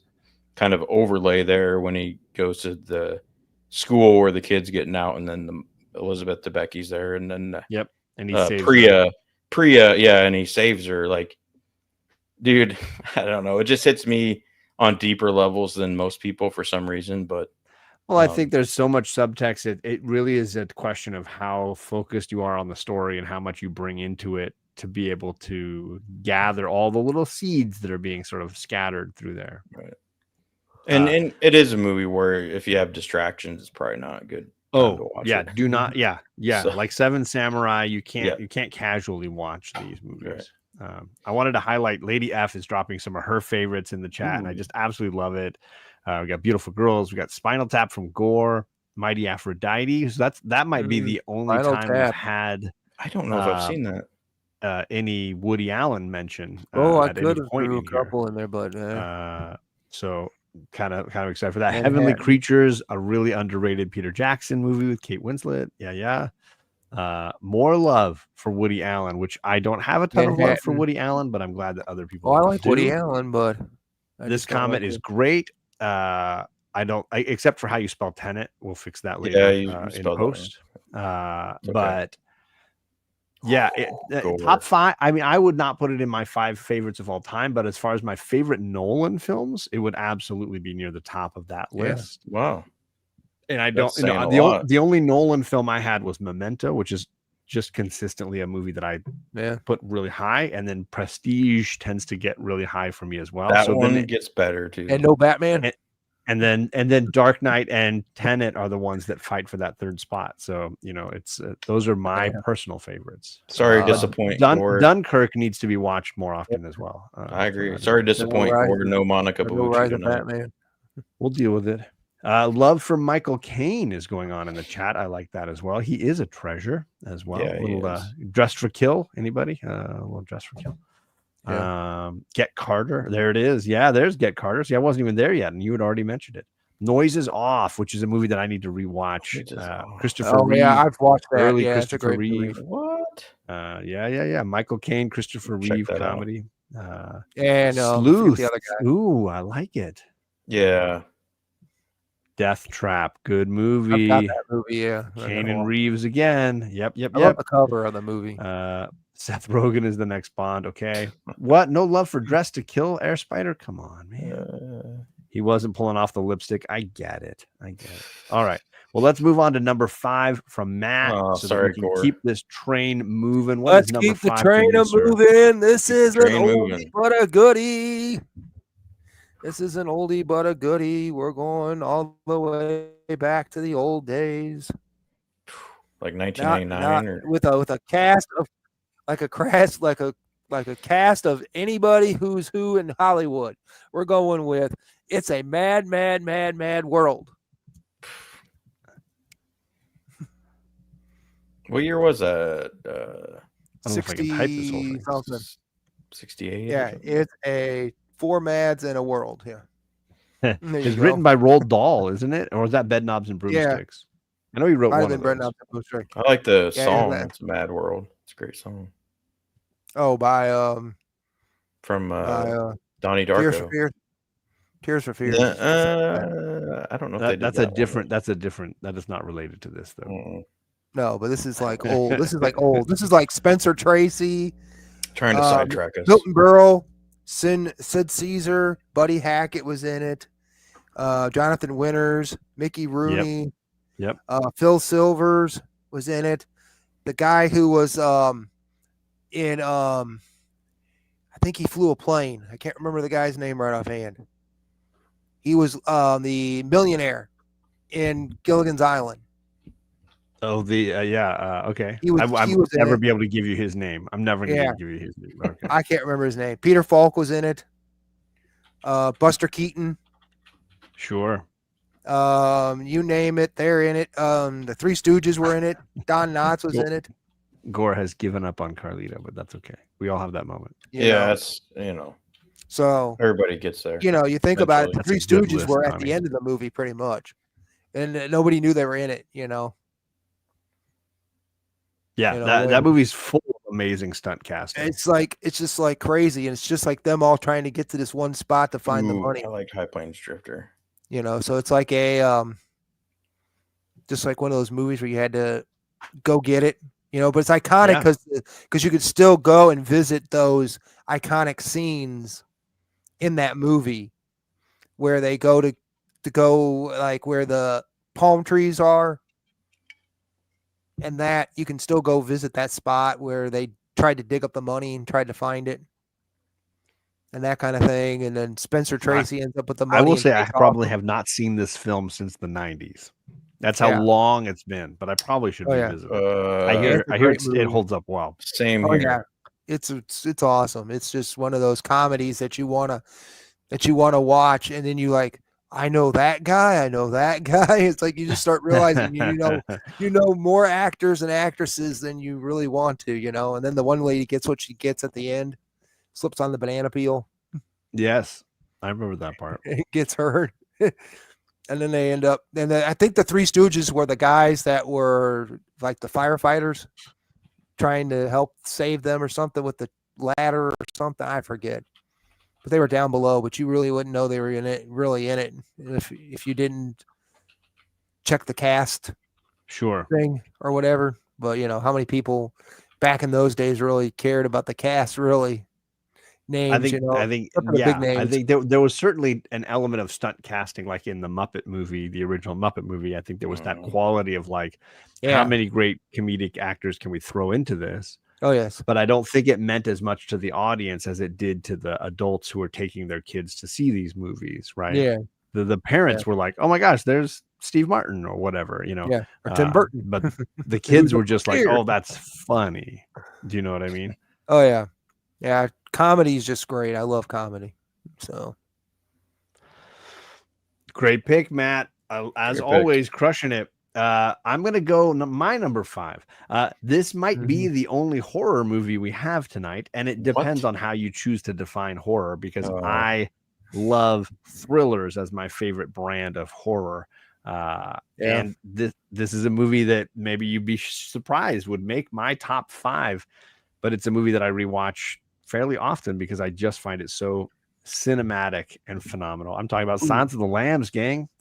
Awesome. I am a Lecter fanboy. In fact, the Hannibal television series is my favorite iteration of the Hannibal universe.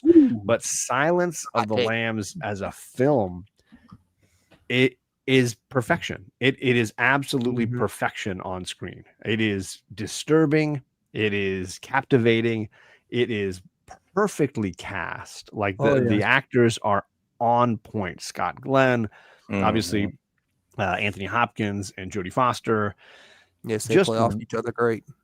Yeah, really, really, really, really well done. But for me, it's all this incredible adapted screenplay that uses the best elements of the universe of the Hannibal Lecter films and books, and then captures this quality of a woman being in a man's field of work and what that experience is like. This is one of the best examples, I think, for men to help understand what a woman in a male-dominated work field might feel like. And they do so much to make you feel like Clarice, to make you feel objectified as an audience member, to have men stare at you in a very uncomfortable way, to make you feel like the only person in a room who's different from all the waspy white men, right? There's definitely something off-putting about this. And I think that it goes to the core of the function of the film, which is that there's a predator hunting women. And that's the thriller aspect, is it makes you feel vulnerable in some way. I love the movie. I think it's great. I know that a lot of people do not call it horror, although I would tell you that every video store I've ever been to had Silence of the Lambs in their horror section. So, well, wasn't it a horror thriller combined though? Like thriller is not a section in the horror in the video store. So some of my video stores had that. It had horror / thriller. So for me, it's a horror. Michael Jackson ain't in there. But I would also say I prefer thrillers to horror movies, like 9 times out of 10. Like I think thriller movies stick with me. In fact, I've got one more on my list tonight, especially when they're psychological. I agree with you. It's deeply intense, and of course this movie is graphically violent and disturbing in a number of ways. And the whole escape sequence with Lecter is so phenomenal. Donnie is spot on. And at some point, Donnie, I want to do a series of live streams discussing the different themes of the TV series Hannibal. So if you ever want to rewatch Hannibal and join me, I'd happy to have you come along, because it's a disturbing, psychologically wild ride, that television series. And it builds on the whole, Thomas Harris interconnected universe there really, really well. It was a great show. Anyways, big fan. This movie is something that might not be a typical John's Comics with Kids kind of a pick. But I absolutely am a massive fan. But it's a great movie. What a follow-up to Married. Jonathan Demme took a big left turn after Married to the Mob and made Silence of the Lambs. But Married with the Mob was pretty decent. This was one of the first films my parents wouldn't let me watch, by the way. I mean, my great grandpa was like, "Oh, it's a beautiful movie," being sarcastic. But I think I was too young to really know what sarcasm was. I got in trouble for watching They Lived. So there you go. Oh, dude, that movie's great. I asked my dad, I was like, hey, can we watch Silence of the Lambs? Grandpa said it's a beautiful movie. He looked at me and he goes, yeah, we're not watching that. So I think that horror and thriller films can be beautiful in that sort of grotesque, tragic kind of way.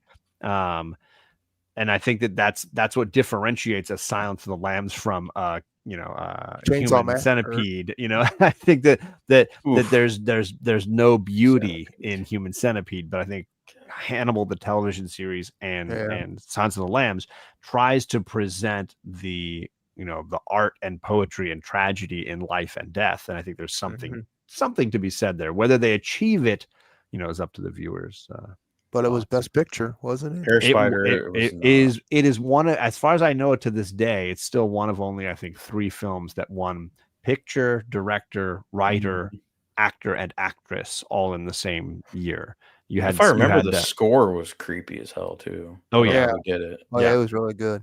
So the other 2 films are It Happened One Night with Clark Gable, and what's the Jack Nicholson insane asylum film? Shining? No, the one where he's in the insane asylum. Flew Over the Cuckoo's Nest. One Flew Over the Cuckoo's Nest. One Flew Over the Cuckoo's Nest. Those are the only other films to win all of those awards in the same Oscar season. So there you go. I don't think I've seen Cuckoo's Nest since it's been a while. The chat's on it with me. I just remember the guy who broke out of the insane asylum. Yeah, the Native American guy. Yeah. But let's continue along here. I took too much time. I'm sorry. I took time away from Matt here so that he can get his. No, it's not. It's Carlito's turn. Sorry, Carlito. It's Carlito's number 4. We're on number 4. Nobody's gonna like these next 2, but that's okay. These are my list. Who cares? It's number 4, 2017. James Mangold, Logan. Ooh, got some comic book love. Yeah. Ooh. Man, they're falling off there for a while. I saw this, I think it was 7 times in the theaters. And I tried to take other people that hadn't seen it yet with me every time. And I remember the first time I went by myself, I basically tried to hide my face because I was just freaking, I was bawling my eyes out. But anyway. Wasn't this Old Man Logan? Yeah, basically, sort of, kind of a twist on Old Man Logan. And I won't get too deep in it, but it's got that Western atmosphere. And I love that it shows him kind of being vulnerable and the reluctant hero, and the end of Professor X's life and that. And poor Professor X. I just thought it was a fitting end to an aging hero, and I was there when X-Men came out, and I don't think I was really a big fan of the casting because at the time, didn't know who he was. He was way taller than Wolverine was in the comics. But that went right out the window as soon as he started playing the character, So, right. And the score is fantastic. I want to say, I can't remember who did it right now, but I do have it. I know it's great. Right. And rated R. That's what I always wanted in a Wolverine film. So yeah, he's stabbing people in the head, and it's bloody. And then they got the black and white version too, which is excellent. So that's all I'm gonna say about it. 93% on Rotten Tomatoes. I will say that. Yeah, so. It is a movie that elevates the comic book movie genre to a new level for sure. Just even references it, Dark Knight or the original Superman. Mm-hmm. Yep, absolutely. And then again, Patrick Stewart getting to have a beautiful end to his journey as a character. And oh yes, Patrick, poor Patrick. Sure. And James Mangold, masterful filmmaker. And what's her face? The little girl playing X-23. Oh yeah, awesome. Yes, she's great. God, I hope they. Where's a spinoff with her? What's a spinoff with her? Favorite Marvel cape film. Yeah, I think they could do a spinoff. I think it was was it a Fox TV show? I don't remember. No, I think it was NBC. No, it was NBC. Yeah. Oh, was it? Okay. So I don't know. I just have the discs. I bought there's a very reasonably priced box set because some of the TV shows don't match up to their actual TV program. Yep. Which station they were on, because they're different studios. The production companies. Yeah, production companies and stuff. For sure. Nice to see some comic book love here in the top 10. Yeah, I don't know know the last one either. So yeah, I don't have a lot of comic book joy here in the top 10. Although we had Dick Tracy earlier. I don't know if you call it, but I don't think either of you two. I would count Dick Tracy, and now we got Logan, so that's nice. Yeah, Dick Tracy from the 30s. Come on, for sure. Awesome. All right, well then let's go to thing we don't number have Bearded on here. 4. We'd be here for another hour. Yeah, I'd be talking about Batman and Robin for 2 hours. We can't have more than 3 people on this show. No. All right, Matt, what is your number 4, buddy? Number 4. When Harry Met Sally. Ooh, great one. Rob Reiner. We haven't had a lot of romantic comedy up to now. Meathead. Yeah, we haven't had any, have we? Really? Not that. I mean, I had Bull Durham. We could count that, I suppose. Yeah. But Harry Met Sally. What is it about When Harry Met Sally? Because this is movie. A great Rob Reiner. I think I've seen this movie so many times, but I used to watch it on New Year's Eve and all that back in the day. I'll have what she's having. Yes. And that was his mother who did that. I know. That's so awesome. I just love that, how he got his mother to do it, and she did it right. For sure. Yeah. And that, I think that one's kind of underrated. It's basically him and him and Billy Crystal were good friends. So, him Reiner and Crystal. Crystal and Nora Ephron. Yeah, who wrote it, the writer. Yeah. God rest her soul. I know Nora and Rob basically wrote the whole thing. And then later, that's why when she did Sleepless in Seattle, Rob is in the movie and produced the movie. It was basically like the sequel in some ways. And Meg Ryan being in both, it just worked out really, really well. Oh, yeah. And I think this is one of my favorite Meg Ryan performances. I love this. This and Sleepless are a wonderful 1-2 punch. I think she this is a difference from most movies for Carrie Fisher also. Oh yes, definitely. Great Bruno Kirby and Carrie Fisher have great chemistry together. Bruno Kirby. Yeah. Him and his wagon wheel. I will never want that wagon wheel tabletop. We'll never want that. And then you see him taking it out. Don't ask. You made a woman meow? Yeah. And your Casablanca's in this movie. It is. They have a wonderful scene watching the end together. Yeah. No, it's the movie has a wonderful cinematic language in the way that it connects to comedy before this, because ultimately it spawned an entire generation of romantic comedy. Because I think the romantic comedy genre changed dramatically after this. Everybody needed a Harry Connick Jr. song, and everybody needed to be walking around New York City talking with a coffee cup. Like everybody needed to mimic what this movie did. Yeah. New York became the center of like romantic comedy movie making because of this. And I know that Woody Allen is in some ways a predecessor, as Gore is saying. Yeah. But I think Woody always had a very masculine view of romance. Yeah. And what I think Rob had in his back pocket was Nora Ephron, who gave a very female perspective. And when Harry Met Sally gives both sides of the coin together. Oh, yeah. And Woody always struggled to give more than just his own POV. Yeah. And Billy Crystal, great actor. Oh, yeah. So phenomenal. And I think he said, Rob Reiner said it, I think he was going through his divorce, or was just divorced at the time that he made the movie. So that's why it resonated. Interesting. Yeah. And I think he ended up meeting somebody I think his wife, he met on the film or something like that. I remember. Interesting. When he ended up marrying. It's funny how these like comedies based are centered around the time when an actor is going, like, because Groundhog Day is the same way. Like, what a great poignant film to come out of somebody going through something so difficult. Oh, yeah. I almost think you can see the difficult coming through in Bill Murray and Groundhog Day. Oh, for sure.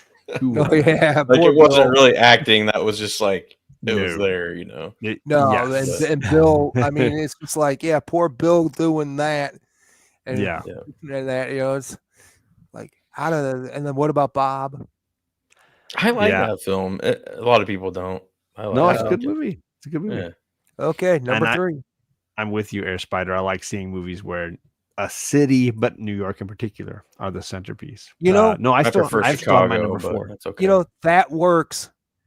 Isn't that While You Were Sleeping? Is that Chicago, right? That's a great romantic comedy. The Breakup, Vince Vaughn, The Breakup. Jennifer Aniston. I mean, I'm still gonna hold While You Were Sleeping above that. Yeah, Chicago's great, bud. But like you said, New York is great. But then you have people like Nolan, who does his Batman movies and takes Gotham out of the movie. It uses Chicago, baby.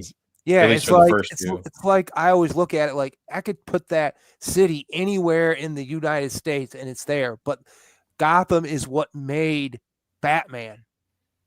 Yes. Gotham is the whole gist of the whole thing. But you took that out. I thought the Narrows in the first one kind of take that out and you ruin it. That's my opinion. Yeah. But I will say Burton's Gotham was a lot cooler, I would say. Yeah. Also, Meg Ryan, I think, certainly more gothic-y. Yeah. I think Meg Ryan. Not so much with Batman. That's Scully. Yeah, that's true. Batman and Robin. I also think Meg Ryan was underrated and forgotten and great in Top Gun. Small role. Yes. I wish they had brought her back in some way in Maverick. I was hoping in Top Gun Maverick that she would come back. But I hear they're making a third Top Gun film, so maybe she'll finally show up. Heck yeah. I think it's going to come full circle. Maverick will be Viper in the third one. And how would he be Viper? Oh, he's going to be like the main instructor at Top Gun. Like the main instructor. And I thought he already was. Full circle, but he kind of been like as without the rank. Yeah. All right, I'm going to move on to my number 4 so we can finish out and get to the top 3 here. Mm-hmm. This is one of my favorite filmmakers. He doesn't appear enough probably on my top 50. I know he had one in the top 20 and now one in the top 10, or technically top 5. I'm talking about Alfred Hitchcock, and I'm going with Rear Window. Damn. Ooh, that's a good one. I mean, there's no wrong answer. You pick your favorite Hitchcock film, and you want to talk about Rope or Psycho or Birds or North by Northwest. You're good. They're all great. And I had Vertigo last session, and Vertigo and Rear Window tend to always go back and forth for me, which one I like more.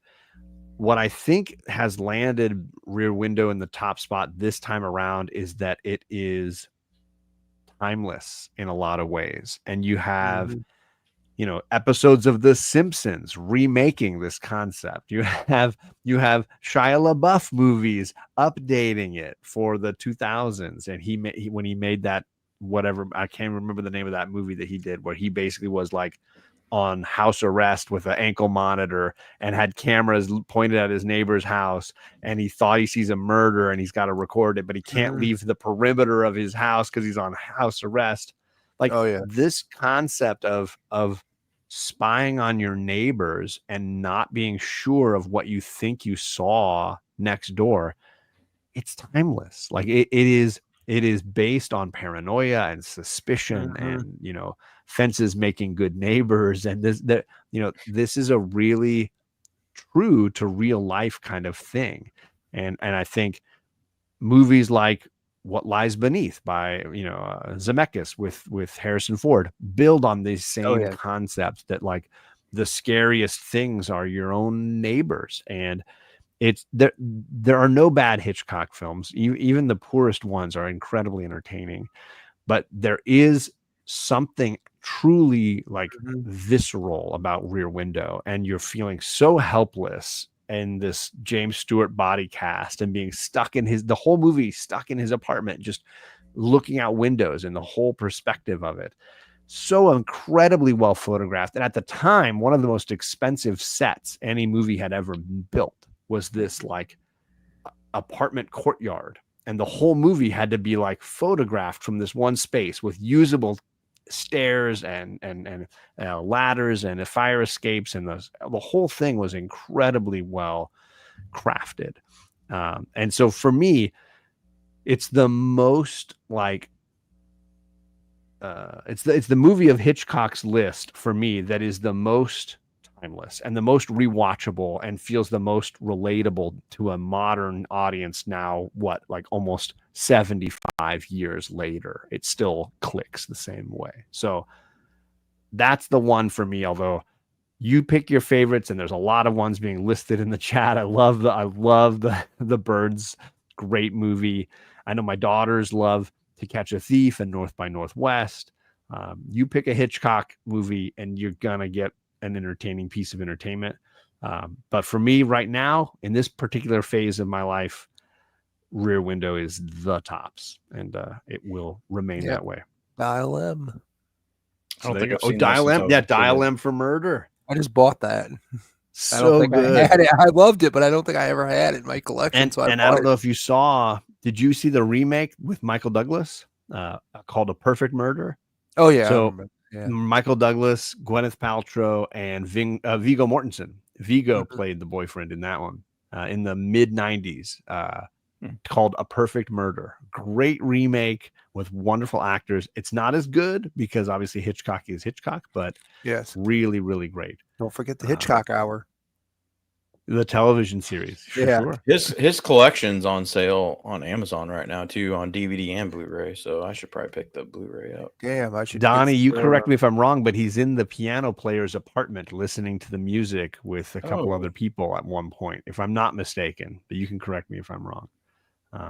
Cary Grant and James Stewart. I mean, he had a way of choosing really great actors. And in this case, for me, the highlight actually of this movie, Rear Window, is Grace Kelly.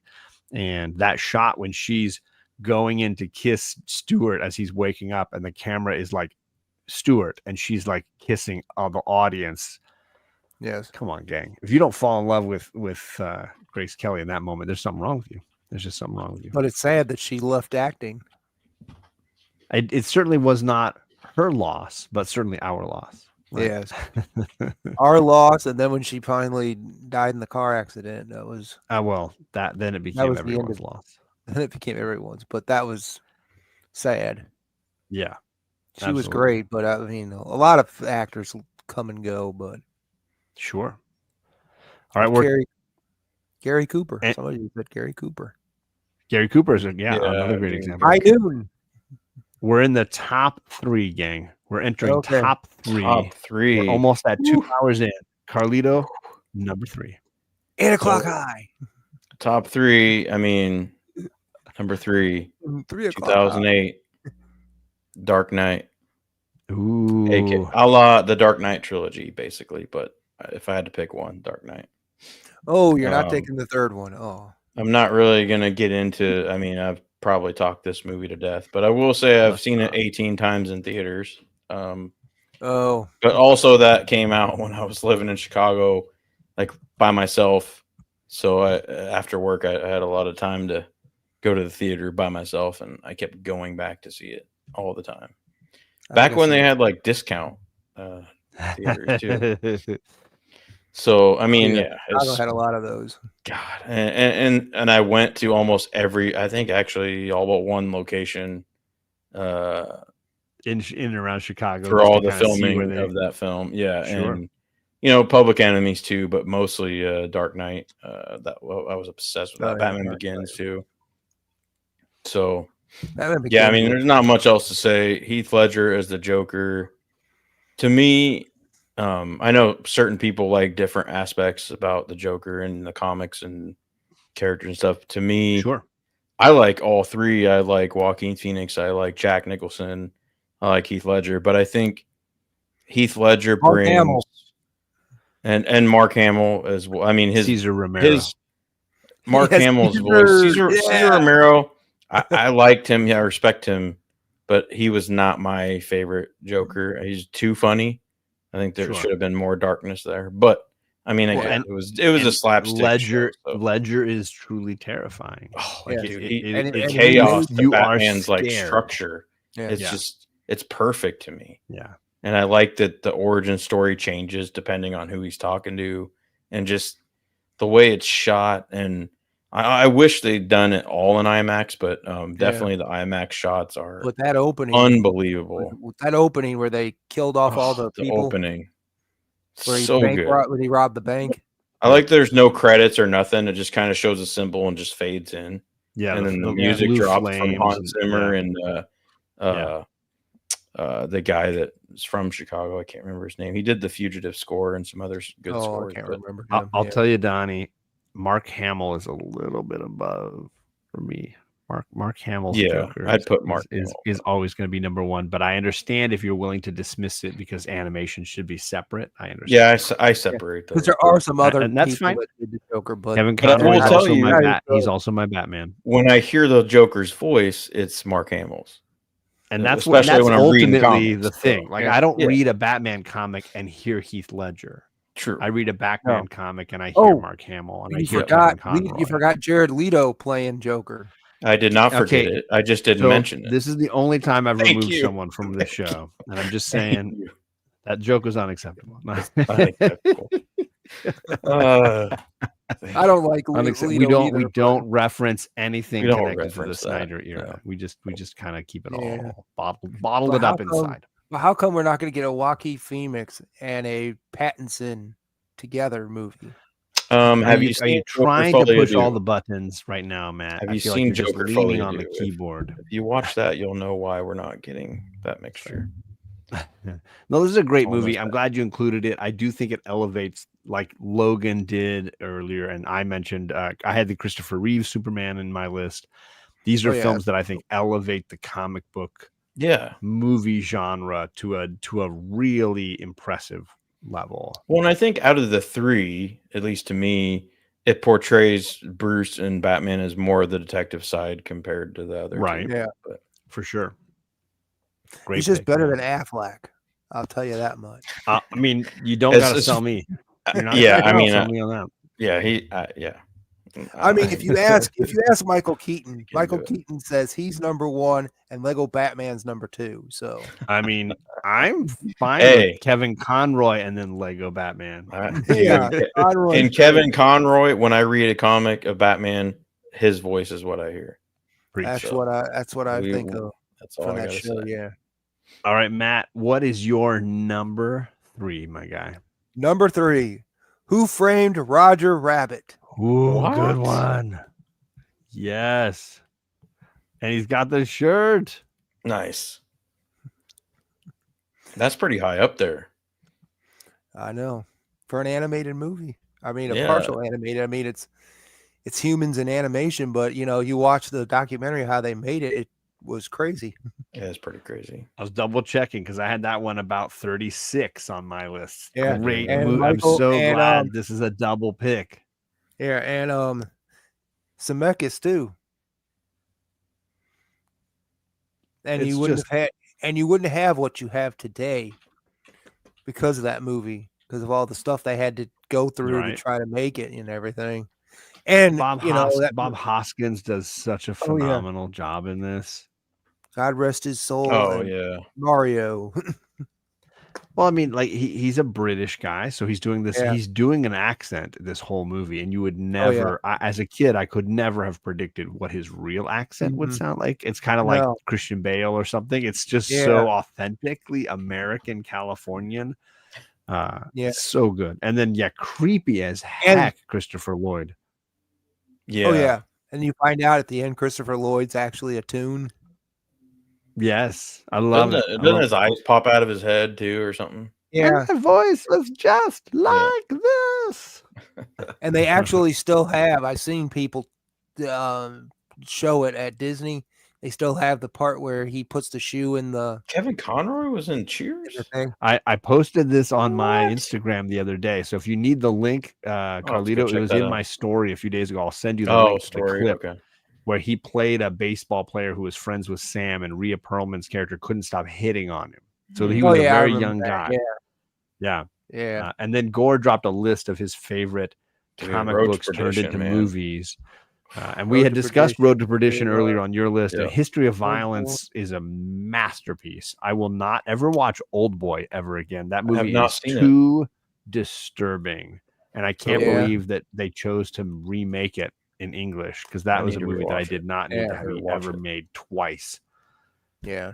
But I have a collection of Who Framed Roger Rabbit stuff too. So great, yeah. It's just a really fun, timeless movie that works forever. And the fun part I love about it too is, as a fan of Chinatown, there is so much of Chinatown's story structure built into this. The idea of a villain who is taking over portions of California to manipulate what it will be, California might be in the future. Instead of the water rights of the city, it's the freeway system. It's like, I love the California nostalgia as a, you know, obviously a California native.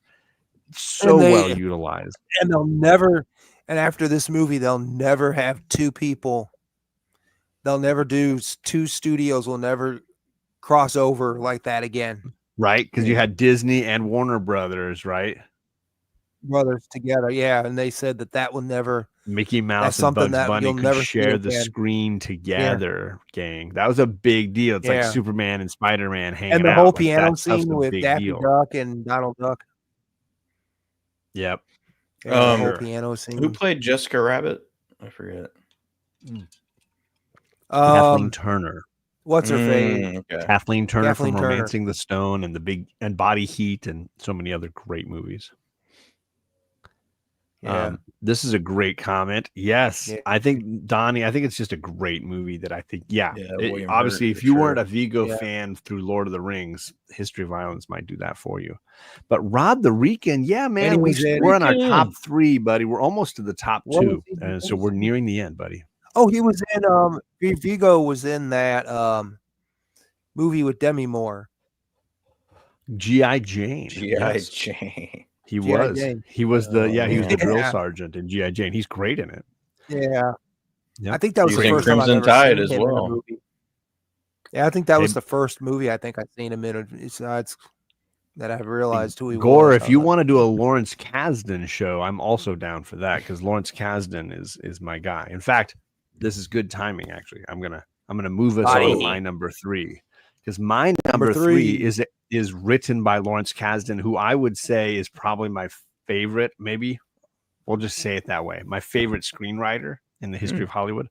So many great movies. And I mentioned Empire Strikes Back, Last Round, written by him. But this is my final Spielberg movie. It's Raiders of the Lost Ark. And this movie's just great. It's just top to it. Yeah. It's just top to bottom perfect. Like there's no flaw. Even the massive exposition dump at the beginning when Harrison Ford stands up in front of a bunch of FBI agents and has to explain what the Ark of the Covenant is riveting. And then it creates a moment later on where in complete silence, we see him working in the map room and putting the little stick in the ground and creating the light show on the map in the city. And it's like, you're just sucked into this whole thing. Then the massive action sequence from the plane fight through the truck heist is just possibly the greatest set of stunts and action ever assembled on film. Yes. It's a masterpiece. It is an absolute masterpiece, a movie that I saw as a young kid and have seen countless times. And yes, Rod, I have the official Indiana Jones hat with the name inside of the brim. You know it. I have a whip. I'm happy to crack it for you if you ever need it. It's just great. Remember the guy that died in the beginning of the movie with him? In the beginning of the movie yes, it's Dr. Octopus. Alfred Molina. Yes. I tries to steal the idol from Indy. And I remember that years later when I saw him as Doc Ock. That's the guy from Indiana Jones. That's the third film, Lady F. This is the original film. Their film's great too. Which one? Last Crusade is actually my favorite, but that's the. I think they're replaying that on a lot of places for Father's Day. By the way, of Doom. Yeah. So I'm a Spielberg fan. I think I've had 4 of his movies across the list for tonight, and for this whole series, I should say. But no Aliens. This one ranks the highest for me, and it's the one that I will rewatch most often, usually every year. Crystal Skull. I take it. I try to pretend like there is no other movies after Last Crusade. We don't need I don't need the Dial of Destiny. Yeah, I don't need I like the Dial of of Destiny, but they made an Indiana Jones board game because we used to play it at school. I don't even need the Young Indiana Jones show, which I'm willing to acknowledge exists. But I actually bought. I need one more set of those to complete it. So yeah. So see, Donnie, what is cool about Lawrence Kasdan is so many movies that he either wrote or was the ghostwriter on and didn't get credit for. But yeah, Empire, Return of the Jedi, Raiders of the Lost Ark, The Big Chill, Silverado, Grand Canyon. It's like he even did the Wyatt Earp film with Kevin Costner, which I think is he got a lot of hate because it's compared to Tombstone, but he wrote and directed that Wyatt Earp film. Yeah. But even Kasdan is an incredibly talented filmmaker, and one of the best things that Kasdan ever did in his life was George Lucas called him the week before Phantom Menace was supposed to go into film production. The week before, Lucas had already got everything set, cast. They're about to go shoot the Phantom Menace, the first of the prequels. And 1 week before shooting, he calls Kasdan up and says, "Hey, would you be willing to help rewrite my screenplay for me?" And Lawrence Kasdan says, "F you. You waited until a week before your movie is about to shoot, and then you call me? The guy who wrote 2 of your 3 previous Star Wars movies. You did not call me for years while you're doing all your special effects prep and casting, and you didn't ask me to write this movie, but you call me a week before you shoot?" And then he hung up the phone and never answered it again. And screw you, George Lucas, for not making that call a year in advance like you should have, because those prequels would have been so much better if he had been able to bury his ego and call Kasdan in advance. But he waited like a punk until the last second, and we got 3 mediocre movies as a result. So third one, I'll give that one. Number 3 was actually the best out of all of them. It's the best of all of them, but it is still nowhere near as good as the originals. And anybody who tells you otherwise is just coping. They're still with the fact that we didn't get the last Kasdan. 3, though. I will say that Kasdan was the magic. My worst 2 are number 1 and number 2. Yeah, and Kasdan wrote. I think the best of the entire Star Wars line was written by Kasdan, and the fact that he didn't call, the fact that first call should have been, "Hey, I'm finally getting the money to make my prequels. Help me write these movies." It's like Lucas's wife even won an Academy Award. Idiot. She won an Academy Award for the second movie. Yeah. And Lucas didn't even get that out of it. I mean, he didn't get nothing out of it. It's like you can't even. I'm just proud of Kasdan because a lot of people would have just taken the money. A lot of people just would have taken the money. Hey, pay me, and I'll rewrite these movies for you. Scott laid off the Ewoks. I love. Instead, Kasdan was like, "I'm hanging up on you, and I'm going to go make whatever movies I want to make," and that includes movies like Body Heat and other really great films that he chose to make on his own. Yeah, he's just a really talented guy. So anyways, let's move on to number 2 for Carlito, because I derailed us that time. Apologies all. Damn. We know it's another Nolan movie. I'll talk about Lawrence Kasdan. It's not a Nolan movie. And it's my oldest movie on the list. 1990. On the top 50, going all the way back to 1993. 93. The movie that rocketed my movie obsession. Jurassic Rocketeer Park by Steven Spielberg. Ooh, Jurassic Park. Back Spielberg movies. I think we all had Jurassic Park on our list. That's it. That's the only movie that's been on all 3 up to now. I think you're correct.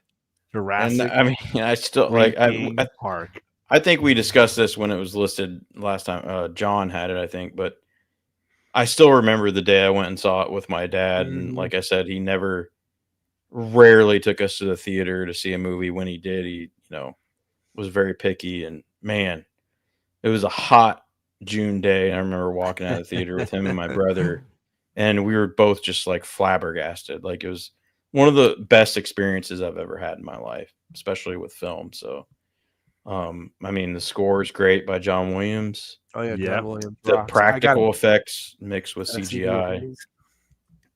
I mean, I don't know what else to say about it. It's still, even though the franchise after the third one kind of took off into something else, Sure. I still have that nostalgia bait for me every time there's a Jurassic Park movie. I'm there opening night. The third one was not that great. I like the third one. It gets I'm a willing bad to rap, just act like there's only one movie in that series. The first one worked. The second one worked. Third one, not so much. Because second one was okay. Second one, the only reason why it didn't work is because Sam Neill and Filoni wanted more money. They wanted more money. No, the second one didn't work for numerous reasons, and I will say mostly they both wanted more money, and then they said, "Nope, we're gonna go with these other actors," and we end up with Filoni and what's his face, you know. Yeah, Academy Award winner. Lady Fantastic says Gosford Park. She's going to the different park. She likes the Gosford, which is a very funny, very entertaining movie. I want to go to Jurassic Park though, but she's picking Gosford. Sam Jackson. Jurassic Park is classic, man. Classic. Yes, Matt is the reason for this entire series, so I respect that. Great legend. I respect that. And hello to Sleepy Reader as well. Jurassic Park is actually pretty good movie. And the book was great too, and it's one of the first. So far, it's the only movie on all three of our lists. So it's one of the first. One of the first films and books that I actually love both. Like the book is so much different than the film, but I still love the film like just as much, if not maybe a teensy bit more. But I will say that's where the second one dropped off for me because I remember Lost World was coming out. I pre-ordered. I was so excited. I still got the hardcover. And I read it in 2 days, but the movie they changed way too much, and it didn't land as well. But then you end up with the reboot series, which I still need to watch the third one before the Jurassic World was okay. I bid on the nostalgia for that. I love that. But it got a little too. As a fan, I can respect it, but none of them carry the same weight. Right? None of them carry the same significance. Notice that none of us included any of the other Jurassics in any. Yeah, I don't think if you. I mean, I don't think you would have. You know what I mean? Had. Yeah, it's unbelievable trying to sit there and say, "Oh, I can talk to the Raptors." You know. I mean, the Raptors would have killed your butt. You know. So many. In reality, you would have been dead. There's no way you could have been like the lady. Yeah. I mean, come on. I don't remember where I think I had it at 40. I think Matt had it in his 20s somewhere. If I'm not mistaken. 17. And so it was Matt and last time. So it ranked a little different for all of us, but it did appear on all three lists. But and Spielberg was doing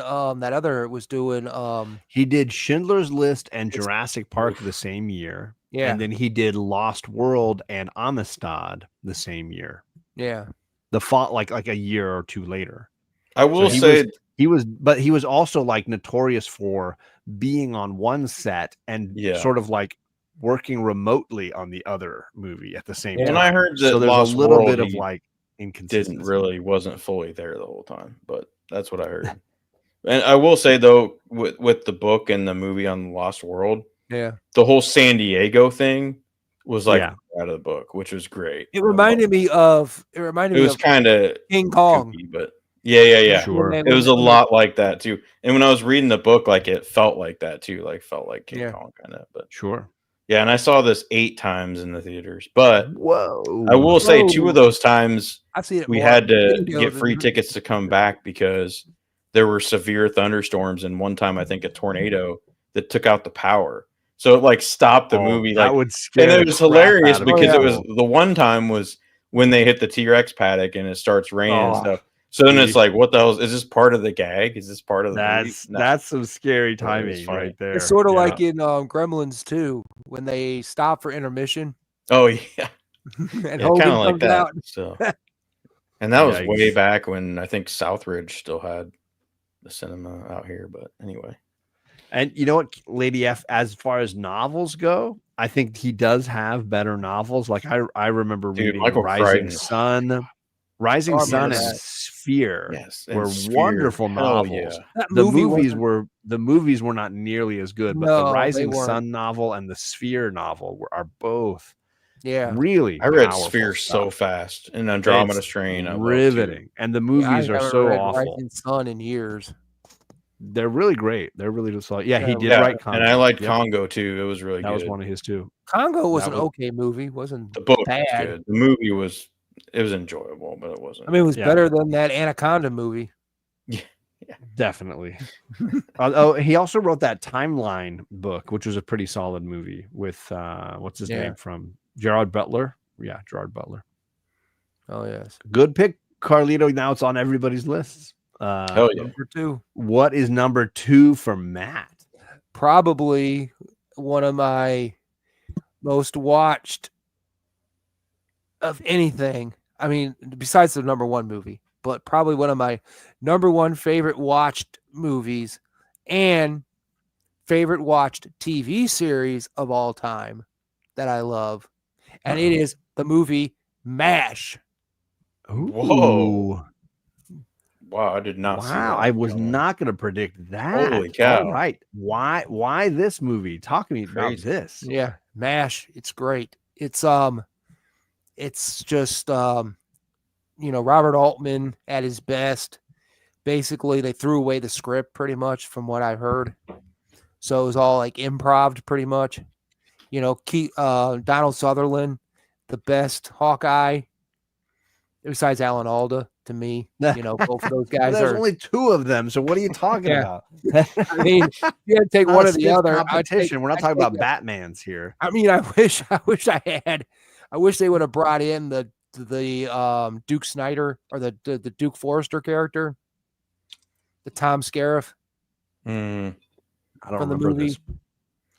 Yeah, he was the guy that picked him up they ended up stealing the Jeep at the beginning of the movie. Okay. And he's like, Tom Skerritt was in it? I don't remember. Tom Skerritt was I haven't seen this in a long time. Tom Skerritt was the original was the his buddy. But his buddy, yeah. John or something. John Trapper John? No, Trapper John. It was Elliot Gould.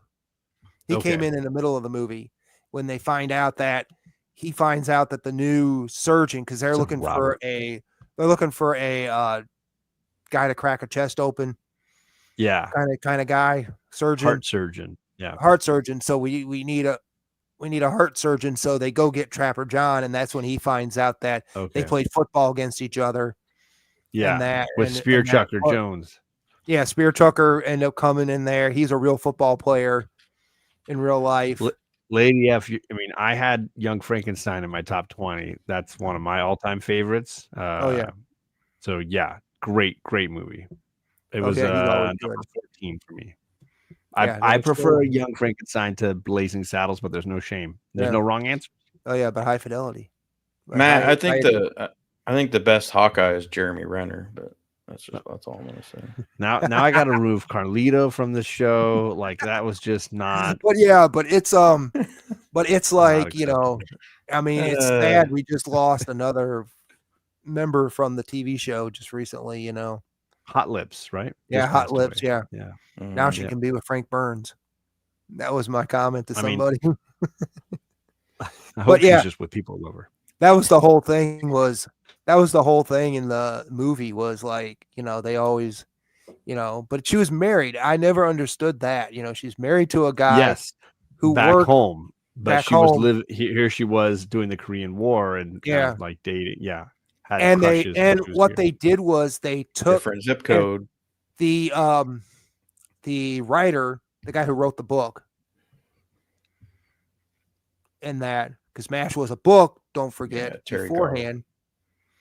And he got ticked off because it wasn't what I guess he wrote the script or whatever. They brought him in to write the script.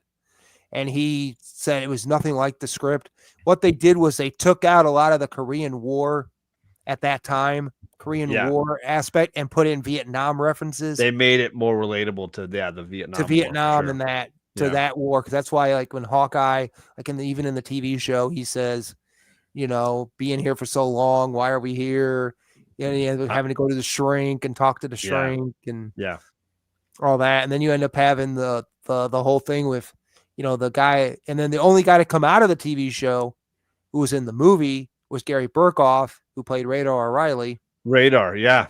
And he was doing your boy Charlie Brown, a boy named Charlie Brown on Broadway or off Broadway or somewhere. And that's where they found him and brought him in for the movie and all that. But he's the only guy that signed on. I guess they brought on, but then you had, other characters that came in later, but, but they just had so many. I just want to mess with Carlito for a quick second. Carlito, do you know what MASH stands for?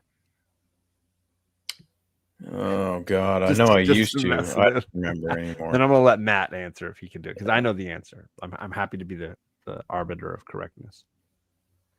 It's obviously another like soldier acronym because obviously that's all that soldiers use are acronyms. Any guesses, Carlito? I don't know, medical something. Yes. No, but not medical. No, it actually the M does not stand for medical. It's mobile. So let's hear from Matt. Yeah. It's a mobile. I forget what the A stands for. Oh, look, Hoarders is Hoarder, but I think Hoarders. I think Scott's a vet, so he might know it. Surgical hospital, okay. Mobile Army Surgical Hospital. But yeah, and then don't forget the they could move the hospital to wherever the fighting was, and the guy, and so your home was just like the tent that you're living out of while you're doing it. Yeah. Scott with the answer, my guy. I love it. You had Donald Sutherland, you had Elliot Gould, you had Robert Duvall, who played Frank Burns. Yeah. I don't think I ever saw the movie. Tom Scarif. The movie is very good, but I think I know my dad made us watch the show. Then you get the whole thing we're not allowed to mention, the name of the theme song. I don't even know the name of the theme song, so okay. You really can't really mention it on YouTube because they don't seem to like. So some words in it. Okay. Some words, but Matt, I'll tell you later. But it's just one of those things where it's just but the whole theme song, it's funny because Robert it's because Altman goes, it's no country because he goes, I got paid $75,000 to make this movie. My son wrote the song and makes millions off of it. To this day, makes millions, and I made $75,000 to make the movie. That's what he said. But John Mendel was the guy who actually recorded the song that his son wrote. Okay. I'll have to get that little piece of info later on, although Gore Vidal says. But there is a great version of that song done by Maniac Street Preachers. Do a great version of this song, a rock version. Okay. So. All right. Well, I'm going on to my number 2 now. A movie that I think I've heard mentioned in the chat at least 3 times tonight as far as people's personal favorites. Ooh. This is the movie that was on Scott's top 10 list that I said would be on mine as well. It's a movie that I feel like has become the greatest 90s movie for most people. It's The Shawshank Redemption. I mean, it's just great. It's just incredible. It's just like a tearjerker, a movie that like hits you in the gut and just earns a happy ending. One of those rare movies with a happy ending that feels like it legitimately earns it.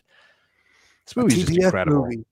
Yeah. I mean, Steven Spielberg, Stephen King gets known for his horror, but this is one of his dramas that I think is unquestionably better than any of his horror stuff. It comes from a series of shorts in a novel called Different Seasons. It's the same novel that spurned or offered the idea of Stand By Me, or it was called The Body.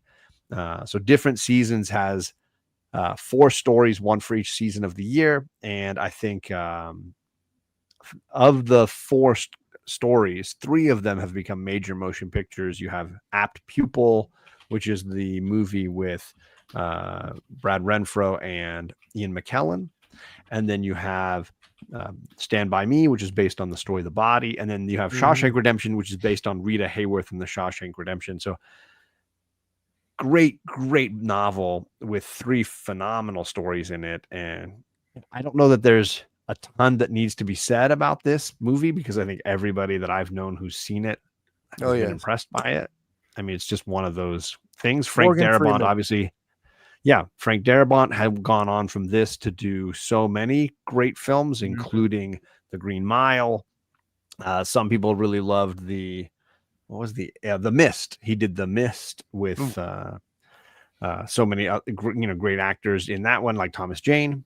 So he's a very talented filmmaker in his own right. But this is his masterpiece, I think, for me. And you mentioned Morgan Freeman, Tim Robbins, obviously great in this.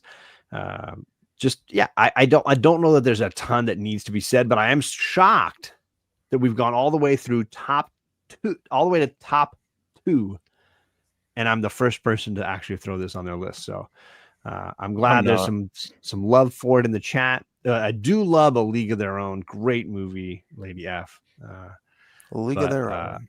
I'm gonna diverge. You're just wrong on this, Carlito, but I don't hate you for it because I do like Green Mile a bunch. The Green Mile book is nowhere near as good as the Shawshank. Oh, I don't know about the book. It's the same. I think it's the same with the things. Yes, Clancy Brown. So okay. There's a great story about this, Donnie. But beyond this, too, my wife's company used to do business with Clancy Brown, and so she would see him like several times a year. He'd come into her office, and he's apparently one of the nicest guys. So I always feel a little connection. Obviously, he's on the TV show Lost as well. So let's just he was in show the right amount of love too. Oh yes, that was really great actor. Great actor. So there you go. So yeah, this one just Good needed pick. to be represented, and I'm surprised. I'm actually stunned that I'm the first person to mention it here at number 2. I'm not. Shawshank Redemption for me. Not. No, so was it really a happy ending or was it a dream? I know it's definitely a happy ending. I'm saying it's a happy ending. All right. Fatal Attraction. Oh, I will say this is where Matt and Heroes for Hire and I depart right here because I am not a Scorsese fan. So all the Scorsese love goes right over my head. Casino is a great Unless one. you're talking about Casino, I prefer Color of Money or Hugo. Those are the only. Oh, and now you're really sinking the ship. There we go. Throwing in this movie. That's going to be his number 1. You need to watch that out of here. The first 10 minutes. It's going to be John his number went on 1. a little rant in the first 10 minutes. Get that old country out of here. That movie. Just teasing. That movie had no reason. It was like it lost me.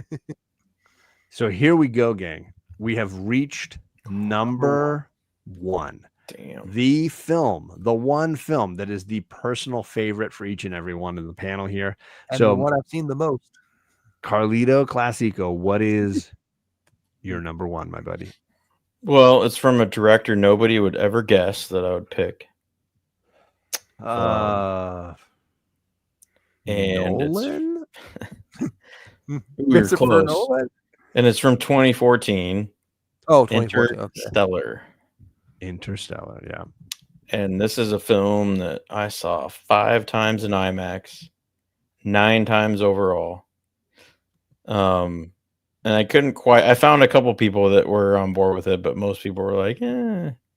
But it's the score that I listen to the most by Hans Zimmer, and he even stated in a video. I think I sent it to you, John, but that was his favorite score. Yes. I mean, the story. I don't have kids, but good Lord, the father, daughter, son story in it.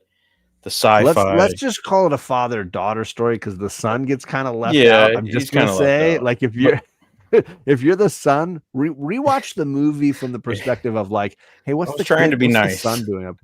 He so ignores his son. It's does. Kind of ridiculous. It's almost obnoxious. But you're not wrong. I'm trying to deflate. No, you're right. I'm not arguing against that. The science on that. They had Kip Thorne as a technical advisor. Technical advisor, and that guy's just fascinating. I've got the book about it. I've got the watch that Matthew McConaughey wears in it, and it just encompasses everything. All right.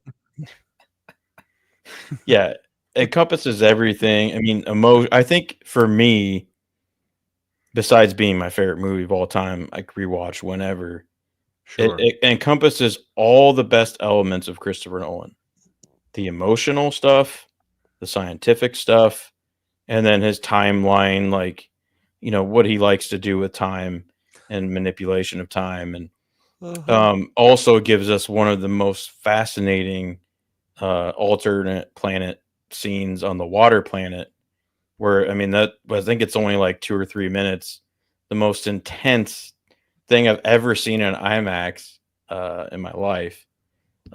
So great with that giant wave coming down. Oh yeah, Anne Hathaway was great. Even the other guy that was there on the water planet, he was great. Like just the casting, Michael Caine, of course, again, Jessica Chastain. I don't know what else to say. I know there was this girl I was seeing for a little while. I showed it to her. I actually showed her Arrival too, but she didn't quite get it, but she appreciated most of it. But she did like it better than Arrival, so I'll give her that. Wooderson is in space searching for redheads. That's hilarious. But and then we've got what's her face? The Anne Hathaway. No, the grown-up version of his daughter. Regina Rollins. No. What is the actress's name? Ellen Bernstein. Yes. Yeah. And she's great, and it just, I don't know. I don't know what else to say about it. It just encompasses everything for me. And I like the robots too. So TARS and Case. Mm-hmm. Like it's just, especially when they get the coordinates and they go to that Colorado base and stuff. That the whole scene's kind of cool. And I don't know, man. It encompasses adventure, the unknown, like just and existentialism, and everything. For me, it's the perfect Nolan film, and it's just my favorite movie. I love it. Throw it on every time. Listen to the score whenever. I don't know what else to say. I'm probably kind of rambling and not making much sense, but I love it. Yeah, it's one that I always recommend, especially if people haven't seen it. And that was the first one that got me into the whole reaction stuff, because I'm not really into that. But I of course, because YouTube and my phone knows what I like because it listens to me at all times. Recommended me a reaction to Interstellar, and God, I just started watching those all a Sunday afternoon, like halfway gone, just because I kept watching people for the first time. You're like, okay, I'm locked in now. Yeah, I think that's pretty much all I have to say about that. There's a lot of love for the Lord of the Rings and Fellowship film in the chat going on right now. I love seeing all that. And yeah, we talked a little bit about History of Violence earlier, Matt, for sure. Absolutely. Great pick. And I definitely one that I was expecting at some point. Yeah. I mean, behind me, I've got all the actual original double-sided movie posters. So wow. Yeah. I love it. Where'd you get them from? The movie theater? No, I actually had to order those online because I obviously wasn't connected with the theaters at the time this came out. Yeah. All right, Mr. Matt. Number one. All right. Number one. I love he's checking the list. Wait, which one? The one that I've seen the most. It's probably been 100 times I've probably seen this movie. And that is the original from the 70s, Willy Wonka and the Chocolate Factory. Nice. Yes. God, not Charlie and the Chocolate Factory for anybody who's confused. Not the Tim Burton version. No. There it is. I do love when the grandpa jumps up out of bed after he's supposedly. I know they always make that's so great. I love it. They make comments about the poor grandpa, like he's like, yeah, you could get up and work, but you choose to stay in bed for 20 years. Yep. And it's like, so I'm getting up. I'm gonna go work I'm gonna go find the Cheech man. I'm teaching the man. I will say, like, this is a movie I've watched about as often as any movie as well. Yeah. And it's partly because I read it every year with my third grade class, the novel, and then we would watch this version of the film. And obviously I named my daughter Charlie for many reasons, but one of them is certainly Chocolate Factory. The other is Charlotte's Web. She's Charlotte as well. And both of those are characters from Lost. So let's just to win all around. Excellent. But yeah, the great movie, great songs written by Roald Dahl. Like he wrote his own screenplay. But he wasn't happy with the way they did it, even though he was even though they brought him on to be like an advisor, he really wasn't. And it was basically just to build around some kind of, they wanted to make a candy bar or something. So that's what they wanted to make some money, as there's money to be made. And anything, if you think about it, the guy that played Charlie Bucket became a veterinarian. Didn't act after that. That was the only movie he ever did. That's funny. And if you heard interviews from Gene Wilder, he said if he didn't do the tumble, he wasn't doing the role. Yes. The little tumble. They asked him if he wanted to do it. He said, "Oh, I want to do it this way, and if I don't do it this way, I ain't doing it." So he said, "Okay, have at it." And just how he, you lose, you get nothing. You stole fizzy lifting drink. So good. Magic Lasso has Gene Wilder's autograph. Wow. That is freaking cool, dude. That is freaking cool. Now, if you had Gene Wilder's autograph along with Gilda Radner, then I'd say you're the man. You're asking a lot there. Holy cow. Yeah. But yeah, Gene's come up a lot on this show, I think. Young Gene Frankenstein and Blazing Saddles, and yeah, a bunch of other movies. Lady in Red, I think that was him. Yeah. Oh, that was definitely him. Yeah, I have that movie somewhere. Yeah, I saw it when I was a kid too, Gore, and I was kind of. I see it just about every time on Easter. It shows up on TV, so anytime it's on, I'll pop it on, and it don't matter what part of it is. And the reason they chose where they filmed it in Munich is because it was like iconic enough that you could not tell like what era it was in. So you could watch that movie anytime and you could just believe that you're there in that time frame. So I don't know. There's a lot of polyester in that movie, isn't there? I mean, his outfit is quite extravagant. Yeah. I mean, they always refer to they always make fun of the guy from Slade. They always call him because he looks like, because he's wearing the hat and everything like Willy Wonka in some of the videos. So they always say he's like, "Oh, it's Willy Wonka up there playing music." I'm like, I love Slade, but don't make fun of him that way. Because Willy Wonka was great. He's better than Johnny Depp. Yeah, I kind of remember it being a little creepy when I was a kid. I'm not gonna lie. It was. There was parts of it. Like I thought it was a little creepy. I think that's having read pretty much every novel Roald Dahl has written. I think it's part and parcel with his writing style. I don't know if you know much about him, but he had a very interesting life. He actually wrote 2 autobiographies. He was a Norwegian child whose family immigrated to the UK, and so he grew up, as an immigrant, not really speaking English, having to learn English, having a sort of foot out of a fish out of water kind of life. He got in a very serious car accident as a kid. His older brother, who was like 10, was driving the family car, which was very common in the UK at the time, and the whole family crashed. There were no seatbelts or safety gear. Everybody went flying out of the car through the windshield. And he was also like 6'5", like he was a massive guy. Oh yeah. And then he was a fighter pilot in World War II, fitting into those bomber planes where it was a single pilot. And he had to be like wedged in, and then the flight crew had to like pry him out afterwards after every mission. He got in a massive crash, his first solo flight in the African desert, and almost burned alive. And basically his books are like an expression of the unsafety he felt growing up with adults. He felt like adults were always like putting him at risk and out to harm him. He hated his headmasters and teachers. His parents were always, haphazard with his health. And so the villains are always the adults in his books, and the children are always in a sense of like child trauma in every story because of his life journey that he went on. But he was one of the only fighter pilots in his unit to survive World War II, because they were flying from Africa into Italy to bomb the Nazis and the Italian forces. And in the end, when Dunkirk was happening in France, the other allies were trying to escape through the boot of Italy and escape to the coasts of like Spain.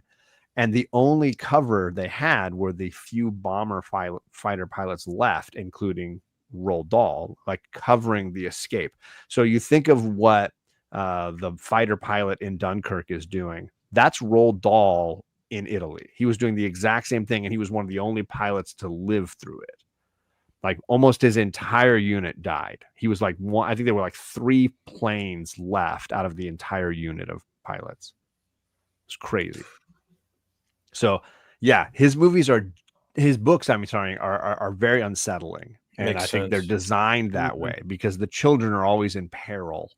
So I highly recommend Gore. They're very short, but he wrote 2 autobiographies. The first one was called Boy, and it's all about his childhood and the parochial schools that he went to where they were beating him with sticks and things, and the trauma he suffered there. And then the second one, I can't remember what his second autobiography is called, but it covered his time working for Shell Oil in Africa when it was like darkest Africa, meaning like the British were trying to take over and the Africans were not sure how to handle this. And he was in charge of like Shell Oil's acquisition of land in Africa, fighting with black mamba snakes and lions and stuff, like legitimately like a teenager, young 20-year-old man living in Africa. And then World War II breaks out and he joins the army in Africa. It was a wild ride, his life. Really incredible. Oh yeah. And he wrote 2 autobiographies of that experience, one of boyhood and one of adulthood. Yeah, they say Tim Burton's version of this movie is more like the book, from what I've heard. I don't know about that. More of a musical, because he didn't really like the musical aspect of what they did. I definitely feel like it focused more on that. I think the movies are named wrong. Because like this movie's called Willy Wonka, but it focuses on Charlie. Mm-hmm. And then the Johnny Depp movie is called Charlie, but it focuses on like the whole backstory and life of Willy Wonka. Never got the sequel.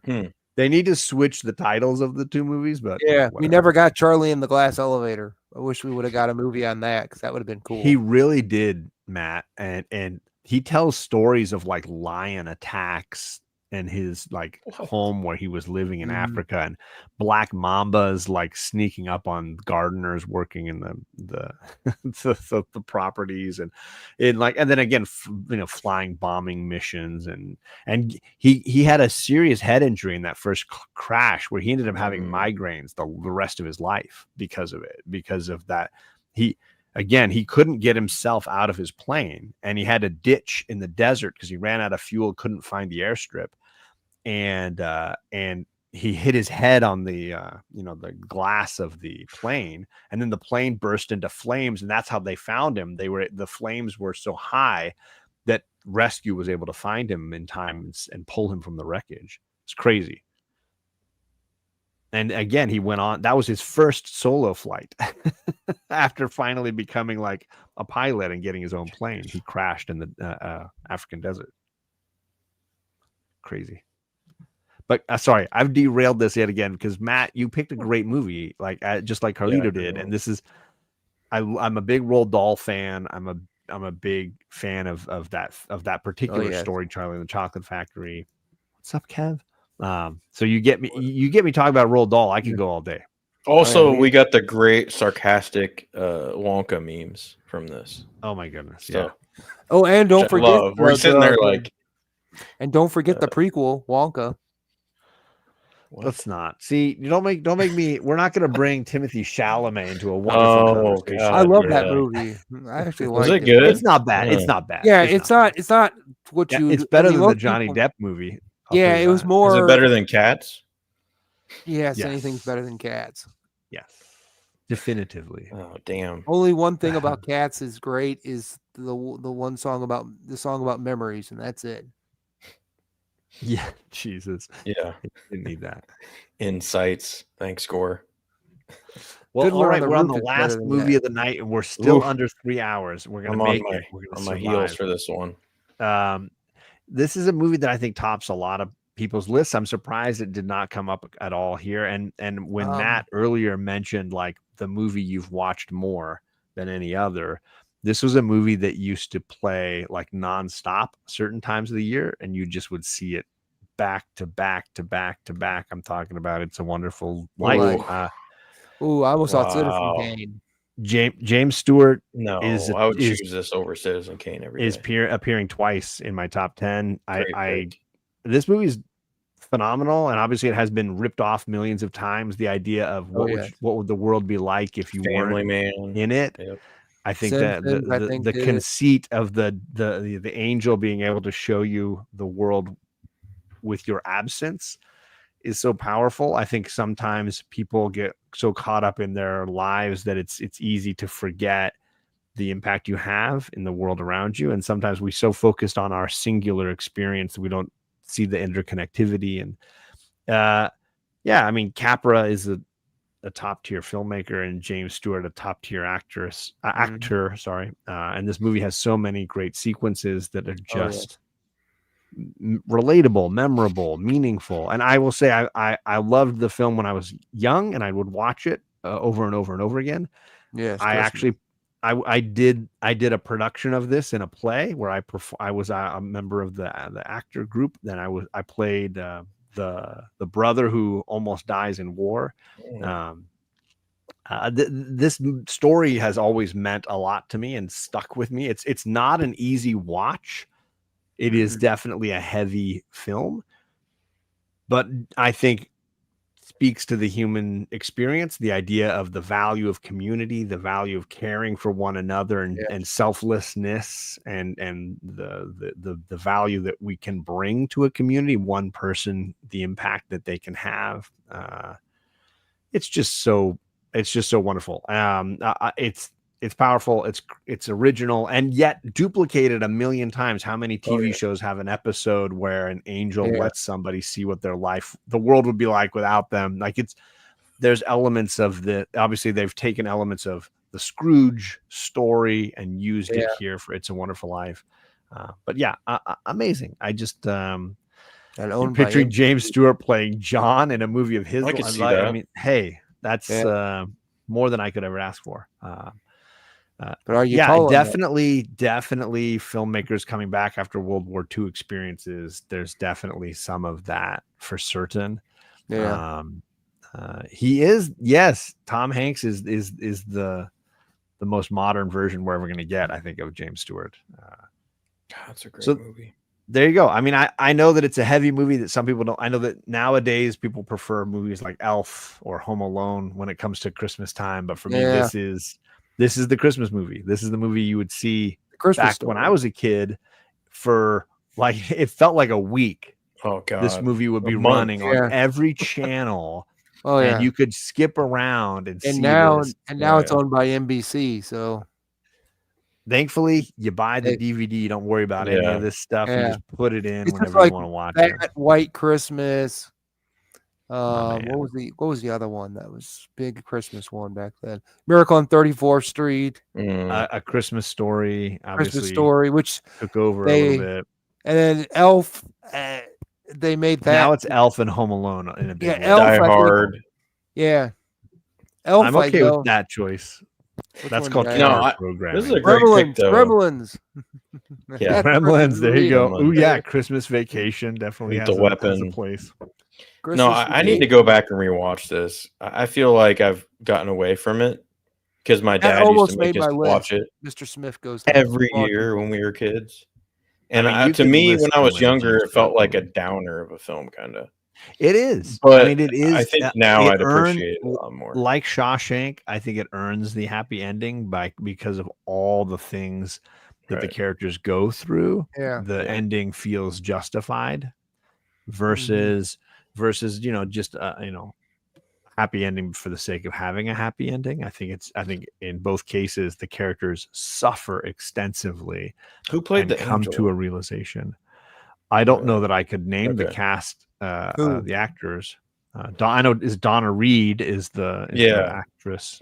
My dad always mentioned every time we watch it. I always thought she would be a bigger star and go.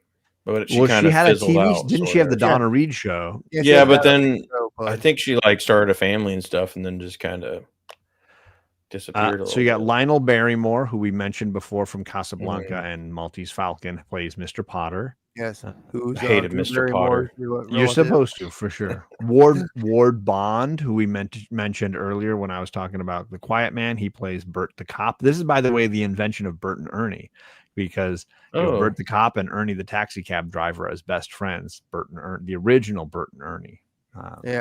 And then who was the guy that played the angel? This was my number 4 or something tonight, Matt. I've had both of those films in my top 10. But no Mr. Smith. Yeah, Mr. Smith, great movie. Who did we want to know? Which actor played which character? The angel.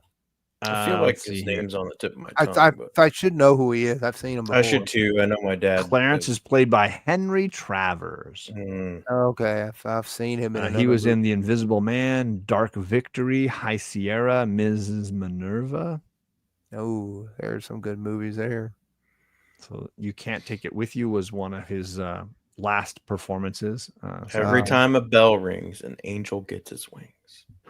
Yes. So, there you go.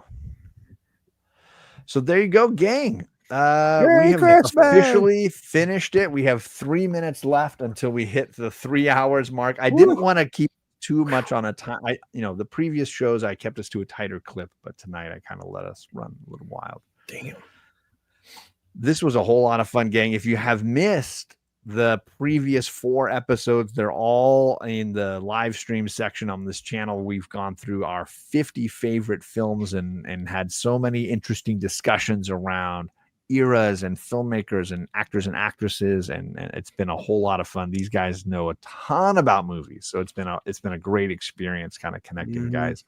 So thank you, Matt, for this idea, and Carlito for being willing to roll with us on this. Carlito's like, thank you. I'm good. Yeah. No, I was just typing to Air Spider, but okay. Yeah, no, thank you guys. This is a good movie for having me in it. I love this. But what about the original Mice and Men? Yeah, there's a black and white version, right? Yeah. I like the Gary Sinise one better. I'm gonna say Gary Sinise. And then you had the same thing with Lord of the Flies. You had an original and you had a remake. Yep. And I read that book back then, and we watched. I think it was 6th grade, 7th grade, somewhere around there. We reread that book, and then we watched the movie. I didn't realize how The Grapes of Wrath was one of the most banned books in American history. Well, it's got some very harsh comments on Americana, and I think in some ways, in certain parts of the country, it was viewed as being a very negative look at America. I think it's good for discussion, though. I totally disagree that it should not be banned at all. I'm with you on that. I understand the motivation. I think it's just misguided. I do too. Then the movie came out. Yeah, right. Gore, some very diverse movie takes, but that's the fun of it. Yeah, sicko, it's welcome in, buddy. That's why this threesome was perfect, I think. But speaking of us as a threesome, at some point we are planning to get together again to do, as Carlito's like wet dream, a Nolan night. So Gretzky and I are working on making sure we've seen all or want to any of these Nolan films we want to rewatch so that we're ready to roll when this eventually happens, probably into summer somewhere. So Carlito, he's getting his dream, an all-night Nolan verse discussion. Yes, it's gonna happen, gang. I only need to watch one film for the first time, and the others I'll just pick and choose what I want to rewatch for this. I'm sure I'll do Oppenheimer again and Insomnia and some of the ones that I don't watch as often. I'm going to see that next month, but I do need to watch one Matt watched for the first time following. I need to see that for the first time. Yeah, we're gonna crash YouTube for sure. That was interesting. It'll crash. But that's the next time this panel will get together at some point in summer. So be ready for that. But I'm gonna get us out of here. We got just a few seconds left until we hit the 3 hour mark, and I'm going to get us in under the gun. Yeah. Appreciate all you guys. Thank you so much for hanging with us, and we'll catch you all again later. Mm-hmm.